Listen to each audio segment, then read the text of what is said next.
Hello champions, welcome to this champions reasoning batch. This is mentor Saurabh Singh. I hope आप सभी बहुत अच्छे हैं और आप सभी की प्रिपरेशन शुरू हो चुकी है। मुझे लगता है कि आप सभी लोग काफी डिसिप्लिन्ड मूव करने वाले हैं इस बैच में। आज लेक्चर 1 होगा और आज लेक्चर 1 में हम आज डिस्कस करने वाले हैं basics of reasoning. Of course हम चैप्टर की तरफ मूव करने वाले होंगे, लेकिन चैप्टर्स की तरफ मूव करने से पहले हम आज की चर्चा में कोशिश करेंगे उस एरिया को ज्यादा एक्सप्लोर किया जाए, वैसे कॉन्सेप्चुअल पार्ट पे डिस्कशन किया जाए जो हमें पूरे थ्रू आउट द चैप्टर्स, अलग अलग चैप्टर्स में, चाहे प्रीलिम्स लेवल पे डिस्कशन कर रहे हैं हम लोग, चाहे मेंस लेवल पे डिस्कशन कर रहे हैं हम लोग, हर जगह वो कॉन्सेप्चुअल बातें हमें रिमाइंड करा रही हूँ, याद करा रही हूँ कि हाँ, इनका इस्तेमाल यहाँ ऐसे होना है। क्योंकि ऐसे पॉइंट्स होते हैं जो हम लोग बार बार रिपीट कर रहे होते हैं, तो हम क्यों ना एक बार उसको पहले से ही पढ़ लें ताकि वो थ्रू आउट द जर्नी हमारा हेल्प कर रहा हो। सो आई होप आप सभी लोग एक्साइटेड होंगे, एनर्जी में होंगे, बहुत ही क्लियर होंगे कि यस, हमारा रास्ता कैसे चलने वाला है, क्या होने वाला है। मैंने इसीलिए ओरिएंटेशन क्लास में काफ़ी कुछ बता दिया था आपको। फिलहाल हम जो क्लास देख रहे हैं, ये क्लास ड्रीमर्स के अंदर दिखाई देगा आपको। ड्रीमर्स बैच में आप ड्रीमर्स मतलब फर्स्ट पार्ट हमारा होने वाला है। सो उसके बाद हम गोल चेजर्स वाले पार्ट में काम करेंगे। तो इनिशियली हम जो ड्रीमर्स वाला पार्ट होगा उसमें हम लोग alpha numeric series and coding and decoding, इस पूरे चैप्टर्स को पूरा पढ़ने वाले होंगे। मतलब पूरा ही प्रीलिम्स से लेके मेंस तक की बात करेंगे हम लोग। कोडिंग डिकोडिंग के भी प्रीलिम्स और मेंस पूरा ही, मतलब थ्रू आउट द चैप्टर का मतलब होता है पूरा पढ़ाई करना। सो फाउंडेशन का असली मीनिंग भी यही है। मैं बार बार यही समझाना चाहता हूँ बच्चे को, भाई फाउंडेशन का मतलब क्या होता है? सिर्फ प्रीलिम्स नहीं होता है, सिर्फ बेसिक नहीं होता, बेसिक से लेते हुए हाई लेवल तक लेके जाना होता है।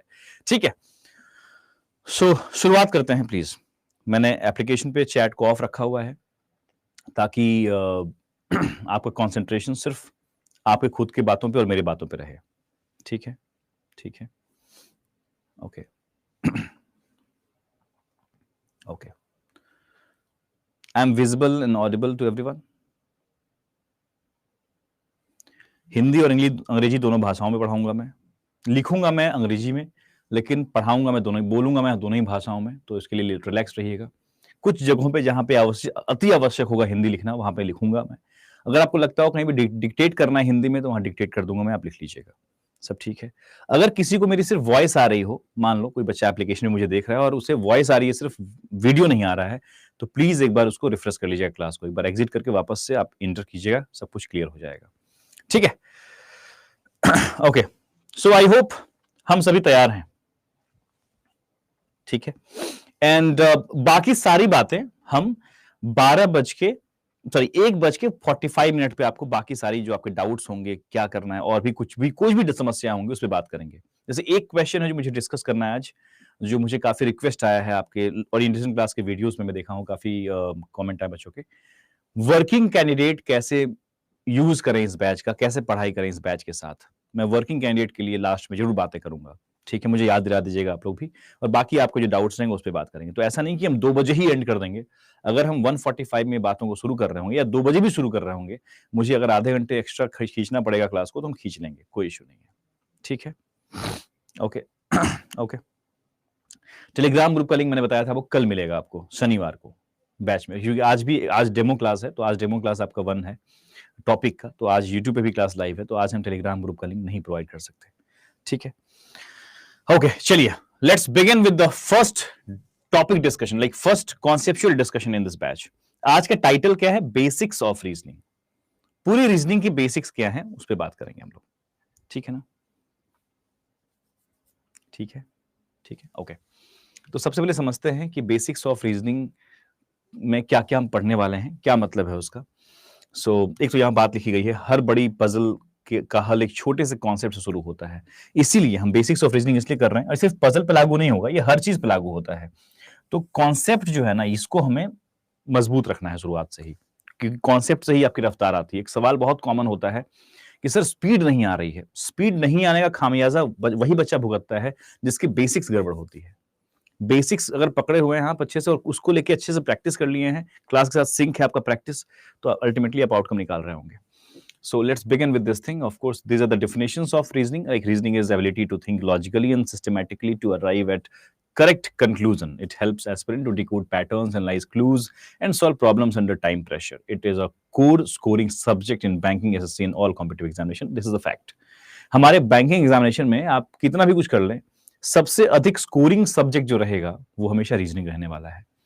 ये इसलिए नहीं बोल रहा हूँ कि मैं रीजनिंग पढ़ाता हूँ तो मैं रीजनिंग पढ़ाई करूंगा, लेकिन फैक्ट यही है। प्रीलिम्स परीक्षाओं में चाहे क्लरिकल प्रीलिम्स देने जा रहे हो आप या फिर पीओ के प्रीलिम्स देने जा रहे हो आप, यू विल फाइंड रीजनिंग आपको अच्छे मार्क्स देके चला जाता है, मैथ्स और इंग्लिश के रेस्पेक्ट में। तो हमें इसको ऐसे इसलिए नहीं देके जाता है कि इजी आपको पड़ेगा, नहीं नहीं नहीं, इसलिए कि आप यहां से आपको इंटरेस्ट जग जाएगा, उतना आप उतना कर ले जाएंगे। और यहां से अगर चूंकि अब आपके लिए इजी लग रहा है तो समझिए सबके लिए इजी लग रहा होगा, मतलब मार्क्स ज्यादा एकत्रित कर रहे हो यहां से। तो इसके लिए यहाँ पे डाउन नहीं रहना है। कंपटीशन जीतने का मतलब ये है कि आप बाकियों से बेहतर कैसे हैं, चाहे 0.1% बेहतर आप हो, उनसे बेहतर रहने के लिए आपको यहाँ पे मजबूत रहना पड़ेगा। ठीक है, ओके, चलिए। सो टाइप्स ऑफ रीजनिंग में बात करते हैं थोड़ा सा। What are that variety of like categorization of reasoning कर लेते हैं, पूरा रीजनिंग का कैटेगराइजेशन कर लेते हैं। वैसे तो अगर हम एसएससी को और एक्सप्लोर करेंगे तो you will find general intelligence वाला टॉपिक, तो 5 वैरायटी हो जाएंगे अगर हम एसएससी को पूरा एक्सप्लोर करने चले जाएं, तो पूरे रीजनिंग को एसएससी को भी ध्यान में रखते हुए करें तो। अदरवाइज हमने इसको 3 पार्ट में डिवाइड कर रखा है। एक है वर्बल रीजनिंग, जहां पे आपको puzzles, sitting arrangement, blood relation, direction, distance topic को हम बोलते हैं वर्बल रीजनिंग। अब समझना पड़ेगा कि आखिर इसे हम वर्बल रीजनिंग क्यों कह देते हैं, क्योंकि यहां पर पैसेज मिलते हैं। एकदम कॉन्सेप्ट क्लियर रखिएगा, वर्बल रीजनिंग का तात्पर्य क्या है, जहां पर पैसेज मिल जाते हैं। पैसेज को आपको एक प्लॉट में कन्वर्ट करना होता है। उन पैसेज वाले टॉपिक का नाम है puzzles, sitting arrangement, blood relation, direction, distance. ठीक है ना। ये हम जो वर्बल रीजनिंग का पार्ट होगा वो चैंपियन बैच में हम पढ़ रहे होंगे। फ्यूजन के अंदर हमारा जो कैटेगराइजेशन है चैंपियन का, जो 4 पार्ट है, उसमें से पहला पार्ट है ड्रीमर्स, फिर गोल चेजर्स, और फिर हमारे पास है फ्यूजन, फिर पावर हाउस। तो जो हमारे पास ये जो सेगमेंट आपको दिख रहा है ना फ्यूजन, उसमें हम इन पार्ट को पढ़ाई कर रहे होंगे, इसकी पढ़ाई कर रहे होंगे हम लोग यहाँ पे। ठीक है, एनीवेज रीजनिंग के पहले तौर पर हम देखेंगे वर्बल रीजनिंग देखते हैं हम लोग। एक हमारा सेगमेंट होता है एनालिटिकल रीजनिंग। ये बड़ा ही किफायती सेगमेंट होता है, मतलब यहाँ पे हम नंबर्स निकालने की खूब कोशिश करते हैं, नंबर निकलता है यहाँ पे, एनालिसिस करना होता है हमें यहाँ पे, जैसे स्टेटमेंट्स का एनालिसिस कर लीजिए आप, डिकोडिंग करना हो गया, या मशीन पुट में भी डिकोडिंग करना हो गया। तो analysis and decoding thing can come under analytical reasoning. We need to analyse things, given references को हमें एनालाइज करना है। इसके रेफरेंसेस होते हैं स्टेटमेंट, इसके स्टेटमेंट, इन दोनों के हमारे पास रेफरेंसेस होते हैं, इनके रेफरेंस गिवन जो हमारे, जैसे मान लो कोडिंग डिकोडिंग का बेसिक कोडिंग क्या कहता है, इस शब्द को अगर ऐसे लिखते हैं तो इस शब्द को क्या कहेंगे। या चाइनीज कोडिंग है तो वहां पे 4 सेगमेंट दिए रहेंगे, उसमें से आपको रेफरेंस ट्रीट करके वहां से कोड कर निकालना पड़ता है। या फिर मशीन फुट की बात करें तो वहां पे हमारे पास पहले से एक प्रॉपर रेफरेंस दिया जाता है, इसे हम कहते हैं एनालिटिकल रीजनिंग। ठीक है, then we have critical reasoning और you can say logical reasoning, जहां पे हमारे पास स्टेटमेंट बेस्ड क्वेश्चन मिलते हैं, assumptions, argument, course of action, inference, और भी तमाम शब्द यहां पर मिलते हैं, कंक्लूजंस, ऐसे पार्ट को हम बोलते हैं लॉजिकल रीजनिंग। एंड देन हमारे पास फोर्थ वैरायटी रीजनिंग का आता है, उसे हम कहते हैं नॉन वर्बल रीजनिंग। ये हमारे बैंकिंग सेक्टर में नहीं पूछा जाता है, लेकिन चूंकि हमें समझाना है कि टाइप्स ऑफ रीजनिंग क्या होता है, तो हम ये कह सकते हैं कि नॉन वर्बल में हमारे पास, जैसे आप अगर एसएससी के पेपर कभी देखे हो तो आपको मालूम होना चाहिए, वहां पे mirror image, water image, paper cutting and folding, cube and dices, all the images based questions can be treated as non verbal reasoning, जहां पे वर्बल सिचुएशन नहीं है, स्टेटमेंट्स नहीं है, कोई सेंटेंसेस नहीं दिए गए हैं, पिक्चर को कन्वर्ट करना, पिक्चर से आंसर निकालना, पिक्चर को देख के करना है। तो वहां पे एक और आता है काउंटिंग द फिगर्स, वो भी आपका नॉन वर्बल का पार्ट है। तो आप बोलेंगे सर फिर एसएससी का सिलेबस इतना ही छोटा है क्या? नहीं, एसएससी के सिलेबस को कभी आप ऑब्जर्व कीजिएगा, वहां पे लिखा होता है जनरल इंटेलिजेंस एंड रीजनिंग। तो वहां पे जो जनरल इंटेलिजेंस है ना, उसका जो पार्ट है बहुत ज्यादा है, मतलब रीजनिंग वहां कम है एसएससी के सिलेबस में वहां। लेकिन हाँ, जनरल इंटेलिजेंस को आप रीजनिंग के तौर पे ही ट्रीट करते हैं।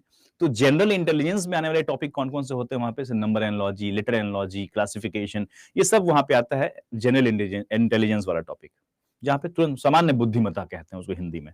खैर हमारा ये पार्ट नहीं है, बट ऑफ कोर्स मैंने सिर्फ इसको इसलिए एक्सप्लेन किया है ताकि आपको टाइप्स ऑफ रीजनिंग मालूम चल जाएगी। ठीक है, इस तरह के, क्योंकि एक बार मुझे याद है किसी बच्चे से पूछ लिया गया था इंटरव्यू में, what is the difference between verbal reasoning and non verbal reasoning, और बच्चा जवाब नहीं दे पाया था। मुझे अफसोस है, चैंपियन बैच का स्टूडेंट था, और मैं ये भी बोलूंगा आप सभी से कि ऑफ कोर्स मेरे ही बैच का स्टूडेंट था। उसने बताया भी मुझे कि सर मैं ऐसा गलती हो गई मेरे से। तो मैं जवाब नहीं दे पाया। तब से जिस साल उसने बताया मुझे, 23 में उसने बताया मुझे ये बात, सॉरी 24 में बताया था उसने मुझे ये बात, यस, मैं 23-24 वाले ईयर का बच्चा था वो। तो मैं 23 का जो आईपीएस पीओ एग्जामिनेशन था या फिर 24 का, उसमें बताया था उसने पूछा गया था। तो तब से आप देखेंगे तो हमने ये जो बेसिक्स ऑफ रीजनिंग चैप्टर है, ये लेक्चर है, इसको मैंने अलाइन किया है। पहले तो हमने 24-25 वाला जो हमारा चैंपियन बैच, इस जैसे इससे पिछले वाला चैंपियन बैच में हमने इस चैप्टर को, इस लेक्चर को अलाइन किया कि I will talk about basics of reasoning primarily, ताकि बच्चे को एकदम पहले पता रहे कि ठीक है रीजनिंग का मामला क्या है, थ्रू आउट रीजनिंग क्या होता है, और उसके बाद आप टॉपिक पे एंटर करें, प्रॉपर्ली बैंक के सिलेबस को एक्सप्लोर करें आप चैंपियन बैच के अंदर। ठीक है ना? सो तब से ही मैं थोड़ा डर गया कि भाई बच्चे को नहीं मालूम था तो गड़बड़ हो गया। तो this is my duty to make it sure कि भैया क्या डिफरेंसेस हैं, क्या मतलब है। कल कोई पूछे एनालिटिकल रीजनिंग क्या होता है, फिर क्रिटिकल रीजनिंग क्या होता है, तो क्या पता, मतलब मे बी आपका जो बैठा हुआ पैनलिस्ट है उसमें से किसी को रीजनिंग बहुत पसंद हो, और उसको पता है कि भैया एग्जाम तो बच्चा दे के आया है, प्रीलिम्स और मेंस दोनों जगह रीजनिंग पढ़ा है, तो चलो एक दो सवाल पूछ देते हैं, तो मतलब एटलीस्ट मेरे तरफ से क्लैरिटी हो बच्चे में। ठीक है ना? ठीक है। सीसेट के एग्जामिनेशन में क्या आता है इसमें? सीसेट में आपको ये सेगमेंट दिख जाता है सीसेट की परीक्षाओं में, और ऑफ कोर्स ये वाला सेगमेंट दिख जाता है आपको सीसेट के एग्जामिनेशन में। ये दोनों सेगमेंट आपके सीसेट के लिए बड़ा इंपॉर्टेंट है। अब आपके मन में सवाल एक और आएगा, बता रहा हूं मैं आज के जमाने में क्या चल रहा है। सो यहाँ पे एक और चैप्टर आप यूज कर सकते हैं, data analysis, sorry data sufficiency. Data sufficiency. तो आजकल क्या देखा जा रहा है, जितने भी ये पुलिस वाले एग्जामिनेशन होते हैं ना, एसआई एग्जामिनेशन या फिर रेलवे कुछ परीक्षाएं हैं, जेई जैसी परीक्षाओं की बात कर रहा हूं मैं, एसएससी जेई जूनियर इंजीनियर वाली परीक्षाएं, section officer, railway station master, उसमें इस सेगमेंट की इंपॉर्टेंस काफी बढ़ गई है। आप ऑब्जर्व करेंगे, they are asking data sufficiency question, they are asking machine input question, they are asking inequities, they are asking syllogism. Of course syllogism चलो पहले ही पूछते थे, लेकिन बैंकिंग के ये सेगमेंट थोड़े से आपके रेलवे जैसी परीक्षाओं भी इंक्लूड होने शुरू हो चुके हैं, और ये भी पूछा जा रहा है यहाँ पे। ठीक है ना? ये एरिया ज्यादा नहीं पूछा था, लेकिन ये दोनों जरूर पूछा जा रहा है आजकल। बाकी के एसआई से परीक्षा, यूपी एसआई हो गया, बिहार एसआई हो गया, या फिर दिल्ली पुलिस हो गया, ऐसी परीक्षाओं में जरूर पूछा जा रहा है। ठीक है ना? कहीं ना कहीं हम जो पढ़ाई कर रहे हैं ये सिर्फ बैंकिंग में काम नहीं आएगा। अगर आप कल को एक्सप्लोर करना चाहते हैं थोड़ा सा कोई और एग्जामिनेशन, तो आपकी इस पढ़ाई का आप यूज कर सकते हैं, उठा सकते हैं एज अ फायदा।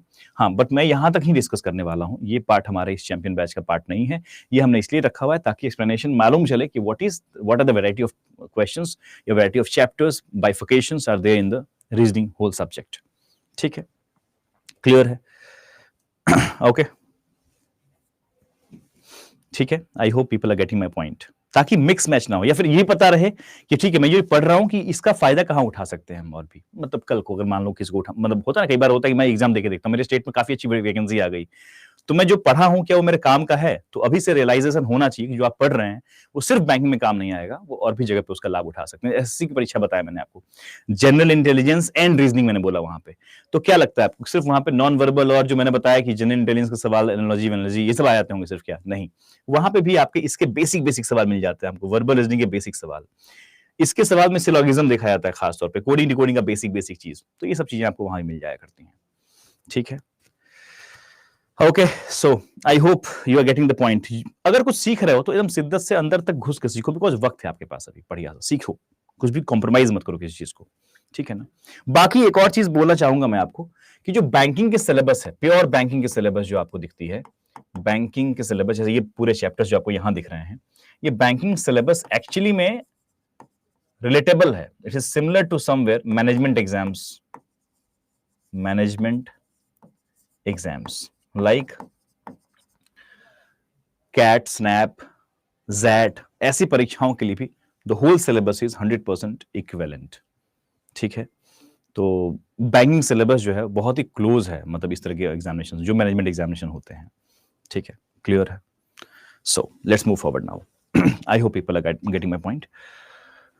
वाईटी कमेंट चेक नहीं करेंगे आज? बिल्कुल करेंगे, बिल्कुल करेंगे, लेकिन अभी थोड़ा सा मैं आपको बताया था, कल भी बताया था मैंने आपको कि थोड़ा सा इनिशियल स्टेज में let me complete my points, at the end of the session I will literally take all the doubts, like जितना हो सकता है। मैं कल भी डाउट लिया था, आज मैं और ज्यादा डाउट लूंगा, बिकॉज कल थोड़ा ज्यादा ही मुझे बात करना था।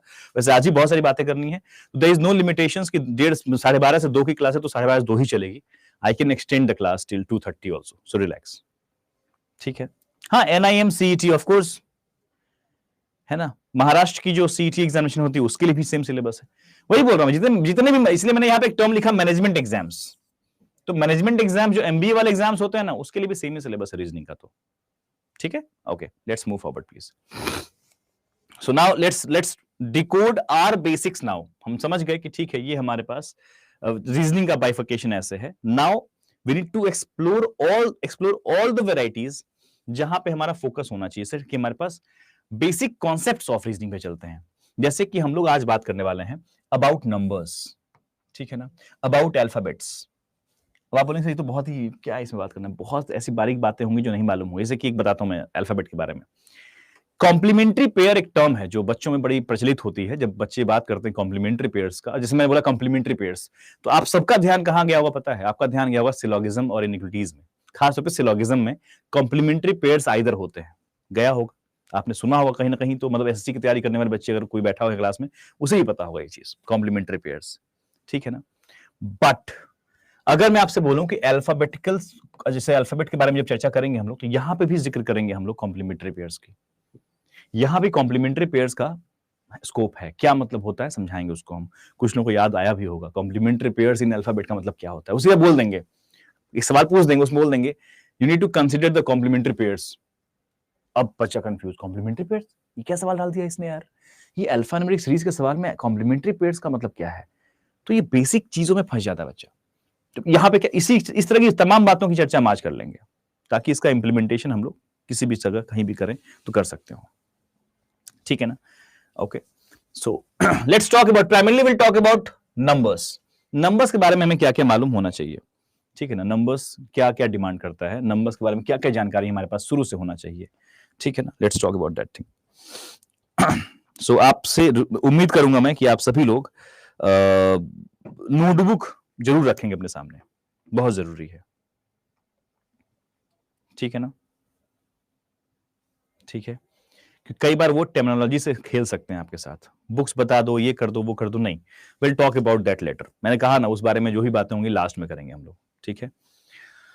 सो ये जो हम नंबर की बातें कर रहे हैं इसका इस्तेमाल कहां कहां हो सकता है, तो नंबर्स के प्रॉपर्टीज पे असल तौर पे बात करेंगे हम। नंबर्स की बात करने का मतलब क्या है, about numbers, that means we are going to talk about properties of numbers, ठीक है ना, हम विशेषताओं पे बात करेंगे, प्रॉपर्टीज ऑफ नंबर्स, असल तौर पे प्रॉपर्टीज ऑफ नंबर्स क्या होता है, कई बार वो परीक्षाओं में पजल्स में डाल देंगे, भाई आपको नहीं पता ना वो क्या कर सकते हैं, वो पजल्स में डाल देंगे, consider the first 8 composite numbers as a number of pen for this 8 people. अब बताओ क्या कर लोगे,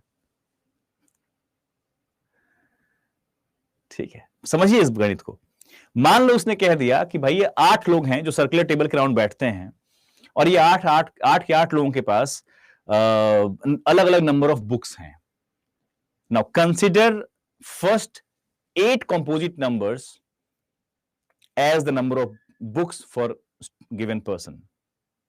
मामला फंस गया, अब बच्चों को कंपोजिट नंबर ही नहीं पता, लो पजल आता है उसको, वो पजल सॉल्व करना जानता है, वो सेटिंग अरेंजमेंट उसे आता है, लेकिन मसला क्या है कि वो ये नहीं समझ पा रहा है कि how to decode this composite number, बच्चा वहीं स्लो हो गया। अब जैसे ही आप इनिशियल स्टेज में सवाल में स्लो हुए, सवाल आप पे हावी है, परीक्षा आप पे हावी हो गया। तो this type of thing we need to discuss today, ठीक है ना। सो ठीक है, शुरुआत से लिखना शुरू करते हैं सभी लोग प्लीज। यहां पहले मैं थोड़ा सा ब्लैंक पेज ले लेता हूं और भी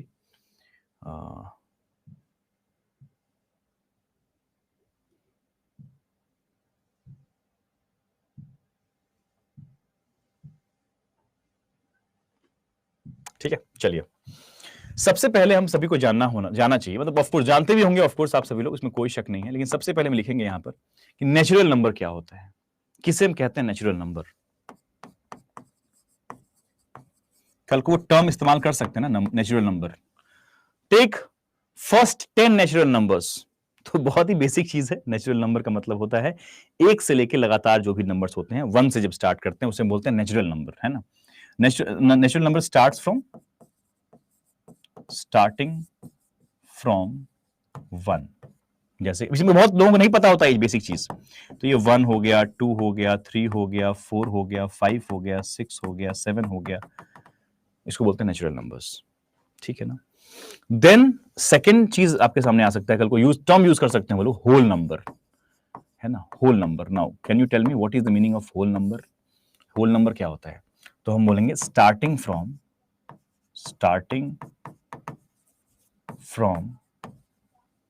0, very basic thing.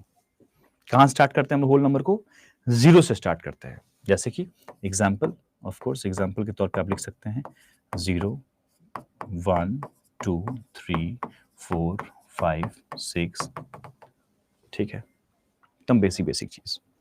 Now will talk about even number, सभी जानते हैं, इसमें कोई बहुत बड़ा चीज नहीं बता रहा हूं मैं, बहुत बड़ा चीज नहीं बता रहा हूं, मुझे पता है, लेकिन पता होना चाहिए, ठीक है ना, एक बार रिवीजन होना चाहिए इस लेवल पे। मतलब इससे मैं ये याद दिला रहा हूं आपको कि इस तरह की टर्मिनोलॉजी का भी इस्तेमाल आपके सामने किसी भी जगह हो सकता है, मशीन इनपुट में भी हो सकता है, creation of question in sitting element as a variable, puzzles variable, conditional coding, coding and decoding, conditional coding में टर्म इस्तेमाल कर सकते हैं वो आपके सामने, रिजल्टेंट बेस्ड सीरीज, मेंस का सवाल है अल्फा न्यूमेरिक सीरीज चैप्टर का, वहां पे इस्तेमाल हो सकता है कंडीशन के तौर पे, होता है, हो सकता नहीं, होता है। तो third thing is, I know कि सबको पता होगा इवन नंबर क्या होता है, इतने बड़े हो गए हैं तो पता ही होगा, जाहिर सी बात है। इवन नंबर का मतलब क्या होता है भैया, जो डिविजिबल होता है, डिविजिबल बाई 2, ठीक है। एग्जाम्पल देख लीजिए आप यहाँ पे 2, 4, 6, 8, 10 ऐसे करके, ठीक है ना। फोर्थ हमारे पास होगा ऑड नंबर्स। ऑड नंबर्स क्या होते हैं भाई, तो जो कि नॉट डिविजिबल बाई 2 कह लीजिए, simply not divisible by 2, simple, जो 2 से नहीं कटेगा, सिंपल उसको भाषा लिख लीजिए ऐसा, जो 2 से नहीं कटता है उसे हम कहते हैं ऑड नंबर्स। एग्जाम्पल के तौर पे आप इसमें भी लिख सकते हैं, वैसे लिख लीजिएगा, मतलब इसलिए लिखवा रहा हूं मैं ना ये चीज कि आपको पता रहेगा कि इस टर्म का इस्तेमाल हो सकता है, ओवर कॉन्फिडेंस नहीं। अगर मैं भी ओवर कॉन्फिडेंस दिखाऊंगा तो मैं बोलूंगा नहीं तो पता ही होगा तुम लोग को, इसमें कौन सी बड़ी चीज है, अरे भाई है, इससे रियलाइजेशन होना जरूरी है, ठीक है ना। ऑड नंबर्स हो गया, ठीक है। इसमें हमारे पास क्या होगा भाई, 1 से स्टार्ट कर लेते हैं यहाँ पे। अच्छा यहाँ पे 1 से, यहाँ पे 0 ऐड कर सकते हैं, बताता हूँ इसका रीजन क्या है, ठीक है ना। यहाँ पे 1 हो गया एंड 3 है, 5 है, 7 है, 9 है, 11 है, ऐसे करके। अच्छा यहाँ पे ना आप 0 लिख लीजिएगा। 0 मैं क्यों लिखवा रहा हूँ यहाँ पे, उसका रीजन है, क्योंकि कई बार क्या होता है ना कि जो हमारा अल्फा न्यूमेरिक सीरीज चैप्टर है, खास तौर पे अल्फा न्यूमेरिक सीरीज चैप्टर, उसमें क्या होता है, वो ये चीज मैं इसमें मार्क कर रहा हूं यहाँ पे साफ साफ। अब ये बेसिक चीज है, देखिए ये सवाल आप पूछेंगे मुझसे, क्योंकि 0 को लेके बड़ा लड़ाई रहा है, बहुत युद्ध रहा है। 0 इवन नंबर है या फिर ऑड नंबर है या प्राइम नंबर है, क्या है 0? तो मैं बताता हूं वो बहुत क्लियर, इसमें युद्ध मत कीजिएगा प्लीज, युद्ध कीजिएगा तो समस्या हो जाएगी। मैं आपको बताता हूं अल्फा न्यूमेरिक सीरीज चैप्टर में जब सीरीज के सवाल लिखे जाते हैं, आज ही हमने किया है यूट्यूब पे, आज ही का सवाल देख लीजिएगा आप, यूट्यूब पे अभी जो सेशन था आज अरबी क्लब को लेकर, उसमें एक श्रृंखला की सवाल आई थी, हम 0 को इवन ट्रीट करते हैं, 0 will be treated as even but you need to consider this 0 as even only. बाकी जगह इसका इस्तेमाल नहीं हो पाएगा, नहीं होता है रीजनिंग में, वैसे कहीं भी और इस्तेमाल नहीं करते वो लोग, इस तरह का कॉन्सेप्ट नहीं डालते वो, इस तरह का क्रिएशन नहीं डालते वो, लेकिन अल्फा न्यूमेरिक सीरीज चैप्टर में जरूर 0 के पॉइंट आ जाते हैं जहां पे हमें 0 को जज करना पड़ता है कि वो इवन है या ऑड है, तो वहां पे हम इसे हमेशा इवन की तरह ट्रीट करेंगे। बाकी हम मैथमेटिकल लेवल पे जाके हम युद्ध नहीं करना चाहेंगे, ना ही हम कोई कंट्रोवर्सी क्रिएट करेंगे यहाँ पर, बिकॉज ये ऑलरेडी कंट्रोवर्सी है। गूगल करेंगे आप तो भी युद्ध दिखाई देगा आपको उसमें, सो रिलैक्स, ठीक है। एकदम नहीं, ठीक है, ठीक है, ठीक है, ठीक है, कोई लड़ाई झगड़ा नहीं करना इस पे, मैं पहले लड़ाई को रोकना चाह रहा हूं। मैं बता रहा हूं कि इसको सिर्फ एक्सेप्शनली मैंने यहाँ पे लिखा हुआ है 0, एक्सेप्शनली। तो अब कोई म्यूट करके सुनेगा तो उसको लिखा क्या बोल रहा है मास्टर, 0 कैसे लिख दिया यहाँ पे, लेकिन ध्यान रखिएगा एक्सेप्शनली बता रहा हूँ, अल्फा न्यूमेरिक सीरीज चैप्टर में आपको 0 इस्तेमाल करना है इवन के तौर पे, इसलिए मैं लिखा हूं यहाँ पे, ठीक है ना, ठीक है। बाकी मैथमेटिकली वो क्या है क्या नहीं है उस पर मैं अपना कोई वक्तव्य नहीं दे रहा हूं, बाकी सब ठीक है, आगे बढ़ते हैं please. After all this like natural number, whole number, even number, odd number, इसके बाद हम बात करेंगे प्राइम नंबर की। So fifth point is prime number क्या होते हैं। प्राइम नंबर्स क्या होते हैं भाई, जो एक से और खुद से कटते हो उसको बोलते हैं हम लोग, है ना, क्या बोलते हैं हम लोग, divisible by 1 and itself, simple, ठीक है ना, जो खुद से कट रहे हो, ठीक है। जैसे एग्जांपल के तौर पे आप देख लीजिए, वो एक से कट रहे हो और खुद से कट रहे हो, जैसे कि हमारे पास हो गया ये 2 एक प्राइम नंबर है, ठीक है ना, 3 हमारे पास है, 5 हमारे पास है, 7 हमारे पास है, 9 नहीं है, ध्यान रखिएगा, 11 हमारे पास है, 13 हमारे पास है, इस तरीके से आप लेके जा सकते हैं। इसके बाद जो आता है पॉइंट 6 वाला, वो होता है कंपोजिट नंबर। कंपोजिट नंबर्स ये क्या होते हैं, कंपोजिट नंबर्स किसको कहते हैं हम लोग, तो इसका हमेशा एक सिंपल याद रखिएगा तरीका, कंपोजिट नंबर्स वो होते हैं जिसके 2 से अधिक फैक्टर हो जाते हैं, ठीक है ना। जैसे हम यहां बोल सकते हैं भाई जिसके पास सिर्फ 2 ही फैक्टर होते हैं, प्राइम नंबर में हम ये भी बोल सकते हैं, इसको दोनों को रिलेट करना चाहें तो हम ये भी बोल सकते हैं कि having only 2 factors, prime number के बारे में, हैविंग ओनली 2 फैक्टर्स, 2 फैक्टर्स। इसके बारे में एक और टिप्पणी हमने कर दिया है, लेकिन यहां क्या बोलेंगे हम, हैविंग मोर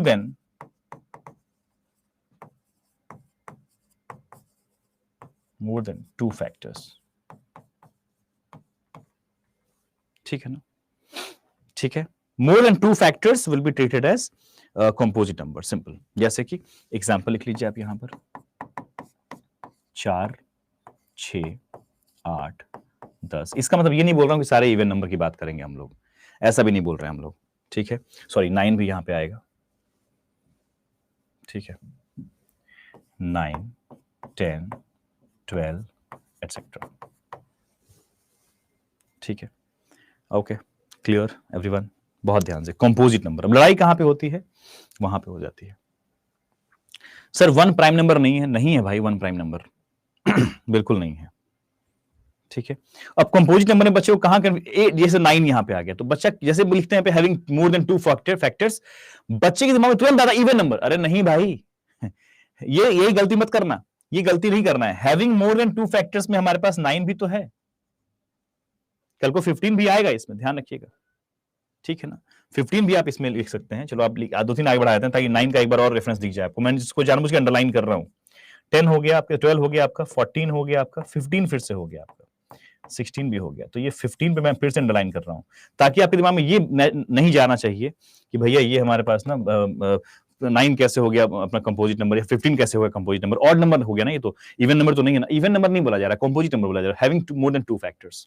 इस 9 के फैक्टर्स 2 से अधिक है ना भाई, 1 है, 3 है और फिर 9 खुद भी है, 3 फैक्टर हो गए ना इसके। 15 के तो और भी ज्यादा फैक्टर हो गए, ठीक है। सो कॉन्सेप्ट जरूरी है। कंपोजिट नंबर्स को लेकर काफी हम चीजें देखते हैं, कहां पे, स्टेप बेस्ड सीरीज हो गया, रिजल्टेंट बेस्ड सीरीज हो गया, मेंस वाले पार्ट पे, अल्फान्यूमेरिक सीरीज में, या फिर ऑफ कोर्स अल्फान्यूमेरिक सीरीज के आपके प्रीलिम्स वाले पार्ट में भी देख सकता है, सीरीज में कहीं डाल सकते हैं कंपोजिट नंबर, सिर्फ डिजिट सीरीज जहां पे आते हैं, या फिर जहां पे न्यूमेरिक सीरीज आते हैं वहां पे डाला जा सकता है प्लीज, ठीक है। सो ये हमारे प्रॉपर्टीज हो गए नंबर्स के। इतनी बातें नंबर्स को लेकर मालूम होनी चाहिए आपको, ठीक है। एंड एक और रिक्वेस्ट है, प्लीज क्लास में ना बिल्कुल पेशेंस बना के पढ़ाई कीजिएगा, एकदम पेशेंस। बहुत चिल्लम चिल्ली करके मैं पढ़ाऊंगा, मैं बहुत ही शांतिपूर्वक पढ़ाऊंगा, आप भी बहुत शांतिपूर्वक पढ़िएगा। बीच बीच में आपको एनर्जी बनाने के लिए मैं अपनी 4 पंक्तियां फेंकता रहूंगा, आप समेटते रहिएगा।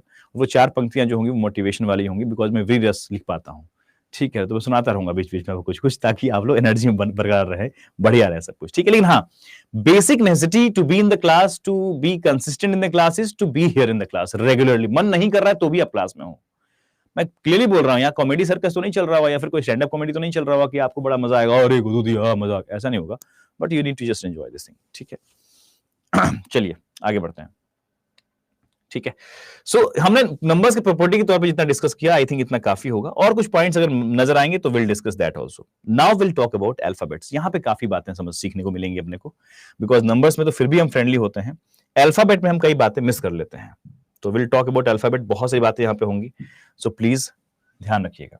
सबसे पहले अल्फाबेट्स के बारे में जब हम बातें करना शुरू करेंगे तो इसका इस्तेमाल कहां कहां पे होगा। अल्फाबेट वाले कॉन्सेप्ट का इस्तेमाल एक तो अल्फा न्यूमेरिक सीरीज चैप्टर में होगा, कोडिंग एंड डिकोडिंग में होगा, मशीन इनपुट में होगा, उसके अलावा कहीं भी हो सकता है। और जैसे कि मैं बता रहा हूं, और कहां पे, सिटिंग एंड पजल भी हो सकता है और होता है। ऑल्टरनेट लेटर्स को ट्रीट करने बोल दिया, alternate odd number, sorry consonant के बारे में बात कर दिया, तो उस तरह की बातें हमें ध्यान रखनी पड़ेंगी, ठीक है ना।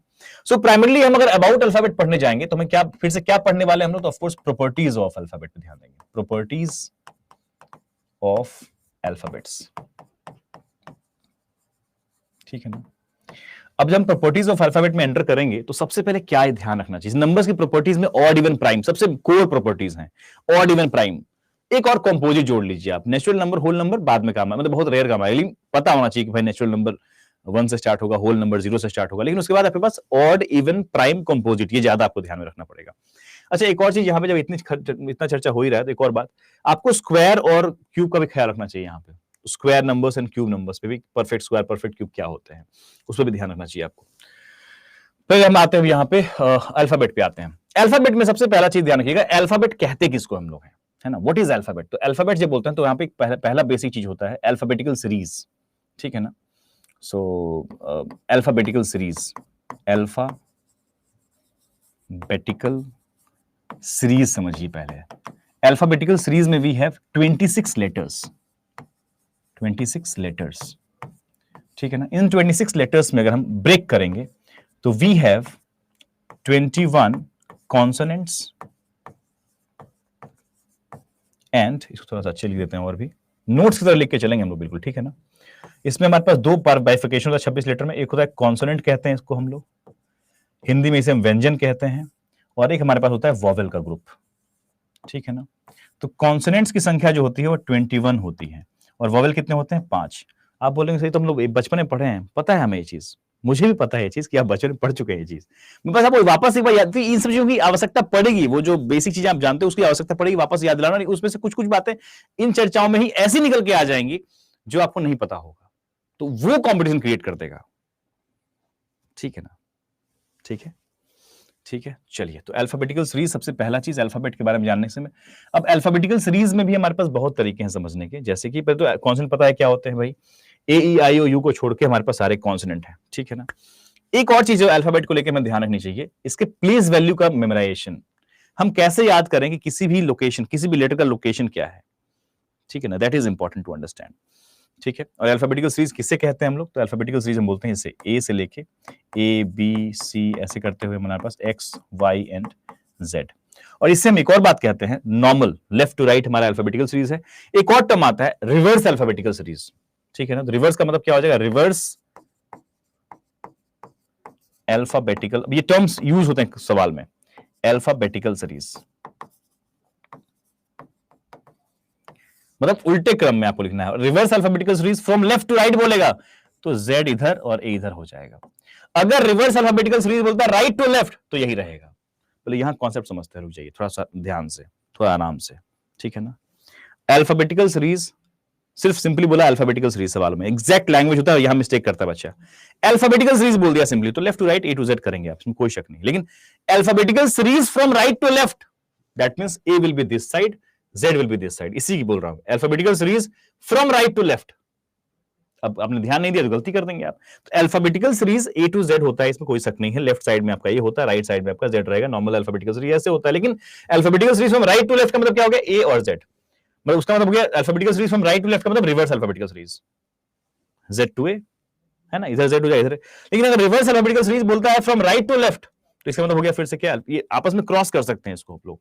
तो ये ध्यान रखिएगा, ये बहुत ही इंपॉर्टेंट चीज है जो आपको फर्स्ट चैप्टर जो हम पढ़ने वाले हैं, अल्फाबेटिकल सीरीज चैप्टर हमारा फर्स्ट लेक्चर नंबर 1, हम जो सॉरी चैप्टर फर्स्ट जो हम पढ़ने वाले हैं वहां पे आपको ये मिलना शुरू हो जाएगा ये चीज, ठीक है, ठीक है, okay okay. After this when we understand what is alphabetical series, how to understand what is alphabetical series and reverse alphabetical series, what is the difference between alphabetical series and reverse alphabetical series, जब हमें ये मालूम हो जाती है तो हमारा कर्तव्य बनता है कि हम फिर प्लेस वैल्यूज के बारे में जानना शुरू करें। Place value of letters, that is highly important, ठीक है ना, ठीक है। हाँ, एक और बच्चे का बड़ा अच्छा इनपुट आया है सर, एक और टर्म इस्तेमाल होता है कई बार, first half of the alphabetical series, ठीक है, उसको भी लिख लेते हैं यही लिखते हैं क्या, यही लिख देते हैं। कई बार वो एक टर्म इस्तेमाल करेंगे सीरीज सवालों में, FIRST, first half of the alphabetical series, of alphabetical series. तो first half of alphabetical series का मतलब क्या है, A to M, 13 place value होता है इसका, A to M। एंड अगर बोलते हैं second half of the alphabetical series,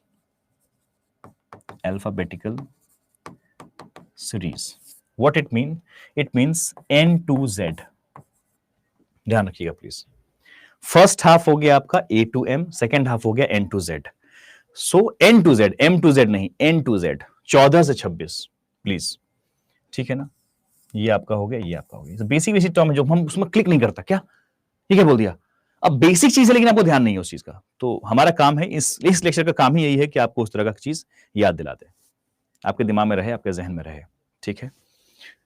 तो after this will talk about the second thing, that is place value. Place value के आधार पर बहुत सी बातें करेंगे हम लोग, ठीक है ना।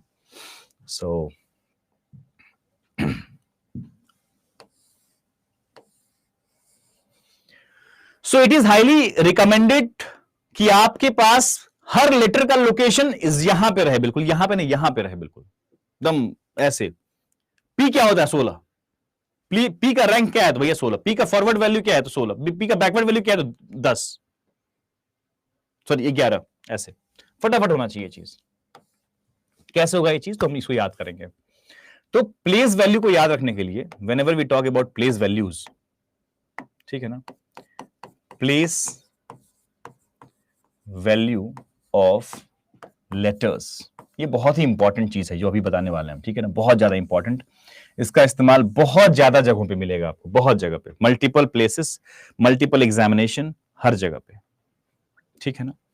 तो प्लेस वैल्यू ऑफ लेटर्स में हमें सबसे पहले तो मालूम होना चाहिए कि यहां पे दो टर्म इस्तेमाल होते हैं, forward place value, forward place value and backward place value, या बैकवर्ड रैंक कह लीजिए आप, या फिर forward rank, backward rank.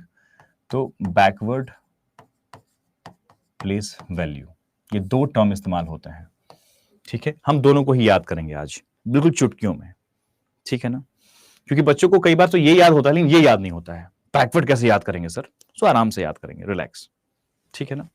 So let's begin with this thing. Primarily हमें जब हम प्लेस वैल्यू का जिक्र करते हैं तो दुनिया की तमाम रीजनिंग किताबें, चाहे कहीं भी हो, किसी देश में हो, किसी राज्य में हो, किसी भाषा में हो, किसी तरह से लिखा गया हो, इसके एवज में सबसे पहला चीज जो इस्तेमाल होता है वो होता है अल्फाबेटिकल सीरीज को 5-5 के खंड में तोड़ देना। मतलब 26 लेटर होते हैं तो 5-5 के खंड में तोड़ देने को कहते हैं। उससे बनता है एक टर्म जिसको बोलते हैं ईजोटी, ईजोटी। इसका मतलब क्या है, इसका प्लेस वैल्यू होता है 5, इसका होता है 10, इसका होता है 15, इसका होता है 20, इसका होता है 25। इससे क्या मामला फायदा होता है, इससे फायदा ये होता है कि अगर आपको मान लो बोला गया पी तो आप ओ तक पहुंचिए, उसके बाद पी आता 16 हो जाएगा। ये भी एक तरीका है, बुरा नहीं है बिल्कुल, ठीक है। लेकिन इस तरीके को ये तरीका सबको मालूम है, आपको थोड़ा सा बाकी लोगों से और अच्छे से रेस्पॉन्सिव रहना है, आपकी रफ्तार थोड़ी और अच्छी होनी चाहिए कि आपको ढूंढना ना पड़े, आपके जुबान पे ही सब कुछ सेट रहे। वो कैसे हो पाएगा तो will discuss about that thing as well. उससे पहले एक और आपको बताता हूं, एक और ऐसा ही बनाया गया है चीज, जैसे बोलते हैं सिफ्लोरक्स,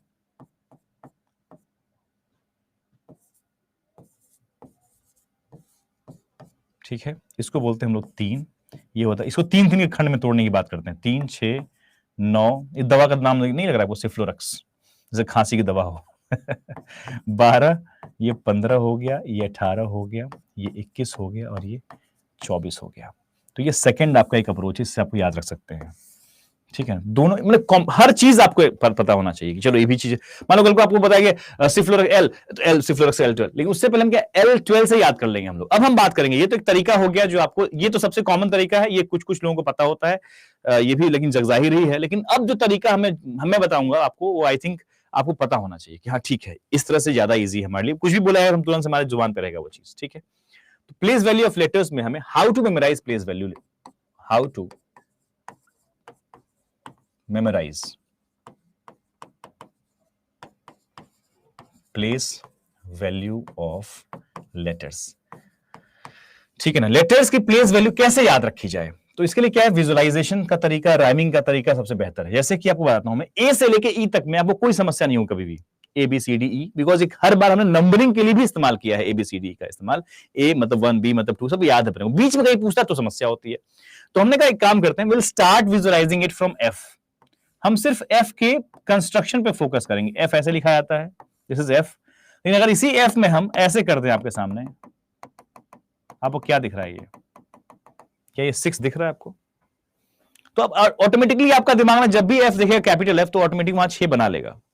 आपको ऑटोमेटिक रिवीजन हो गया वहां पर, कुछ अलग से नहीं करना, बहुत कूलली आप उस चीज को विजुअलाइज कर लेंगे। एफ हो गया इस तरीके से। अगर हम ऐसे ही बोले आपको एफ का रैंक 6 होता है, उसी में देख लिया आपने, एफ में ही 6 देख लिया आपने, ठीक है। नाउ विल टॉक अबाउट जी, ठीक है ना। जी आपका ऐसे होता है, इसी में हम आपको ये कह देंगे भैया ये तो आपका है, ये तो 7 ही तो है, देखो तो जी में आप जब भी देखोगे, जब भी आप जी लिखोगे, आपका 7 ऑटोमेटिक रिवीजन पर्पस पर रहेगा, रिवीजन ऑटोमेटिक हो रहा है। जी का मतलब क्या है, G7, उसी में 7 दिख रहा है आपको। It is very easy to similarly it is very easy to visualise 8 in H। अब इस 8 को देखिए आप और यहां देख लीजिए आप एक बार, साफ साफ दिख रहा है कि 8 है, डिजिटली हम 8 से लिखते हैं, ठीक है ना। देन वी हैव 9 कैसे हम यूज करेंगे, कैसे इसको विजुअलाइज करेंगे, तो हम 9 कई लोग ऐसे लिख देते हैं, आई मतलब आई ऐसे कई लोग लिखते हैं, तो आई को हम 9 कह सकते हैं। विजुअलाइजेशन से क्लियर है कि भाई आई ऐसे 9 है, रिलेट कर सकते हैं आपने कहीं ना कहीं, खुद नहीं लिखते होंगे तो किसी और को लिखते देखे होंगे, यस आई, ये बचपन में तो लगभग सब लोग लिखते हैं आई एम फलाना, तो आई ऐसे हो गया, ठीक है ना। आई के बाद हम लोग चलेंगे जे। अब जे के लिए कहीं नहीं जाना, बिकॉज जे के लिए इजॉटी अपने पास है ही, जे का प्लेस वैल्यू 10 होता है। After this will talk about के। के का प्लेस वैल्यू क्या होता है भाई, तो हम इसके लिए यूज करेंगे एक रिलेटेबल चीज। के मतलब किंग्स। किंग्स 11 पंजाब एक क्रिकेट की टीम हुआ करती थी, ठीक है ना। तो इसको हम यहां से नाम याद करेंगे, किंग्स 11 पंजाब।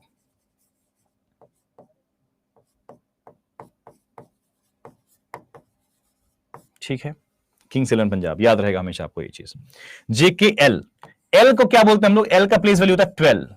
क्या होता है, 12। तो असल तौर पे हम लोग बीइंग इंडियंस, हमारी प्रोनाउंसिएशन बहुत खराब होती है।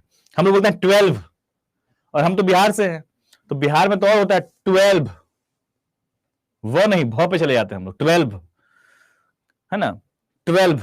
तो 12 पे नहीं जाना अपने को, वहां पे आपको थोड़ा सा अपने को समेटना है और प्रॉपर अंग्रेजी का इस्तेमाल करना है। बाकी जगह वैसे नहीं करना, लेकिन यहां पे समेटना है थोड़ा सा अपने आप को इस लेवल पे। हम इसे 12 बोलेंगे, क्या बोलेंगे, 12। जैसे बोलेंगे L12, L12, अपने आप वहां पे आपका राइमिंग मैच करेगा, खत्म। 12, 12, 12। वैसे भी ये वी जो है वो साइलेंट है, लेकिन हम लोग ऐसे करते हैं, लेकिन करेक्ट प्रोनाउंसिएशन भी इसका एल का 12 ही है, 12। तो 12, L12 खत्म।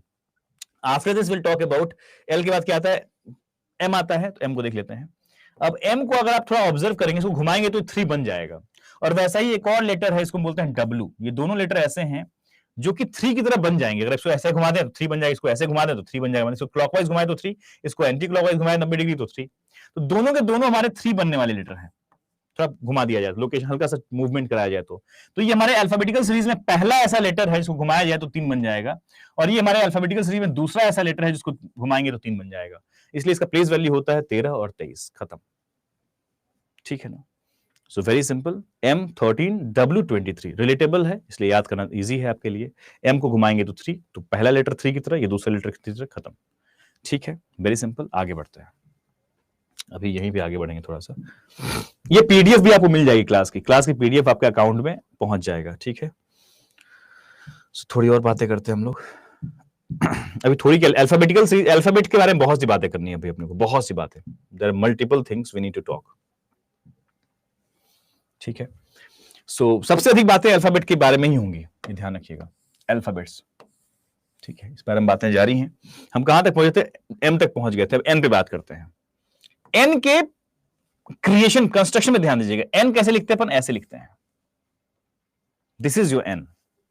एन आपको इसमें 4 दिखेगा ही दिखेगा, दिस इज रोमन 4, ऐसे कर दिए 4 दिख गया क्या आपको, 4 लिखते हैं ना भाई रोमन में, ऐसे है, हल्का सा ऐसे रहता है, लेकिन आपको फिलहाल विजुअलाइज करने के लिए काफी है ये चीज। एन का प्लेस वैल्यू क्या हो जाएगा, 14, because this seems to be 4, ठीक है ना। ऑब्जर्वेशन है, सिर्फ ऑब्जर्वेशन है। एन हो गया आपका। ओ इजॉटी से क्लियर है कि ओ का प्लेस वैल्यू 15 है। पी भी बात कर लेते हैं, पी को अगर आप ऐसे कर लें, पी हमारे पास ऐसे है। अभी हमने जब वर्बल रीजनिंग आपको नॉन वर्बल बताया तो वहां क्या था, water image mirror image chapter था, याद है ना, एसएससी वाले में।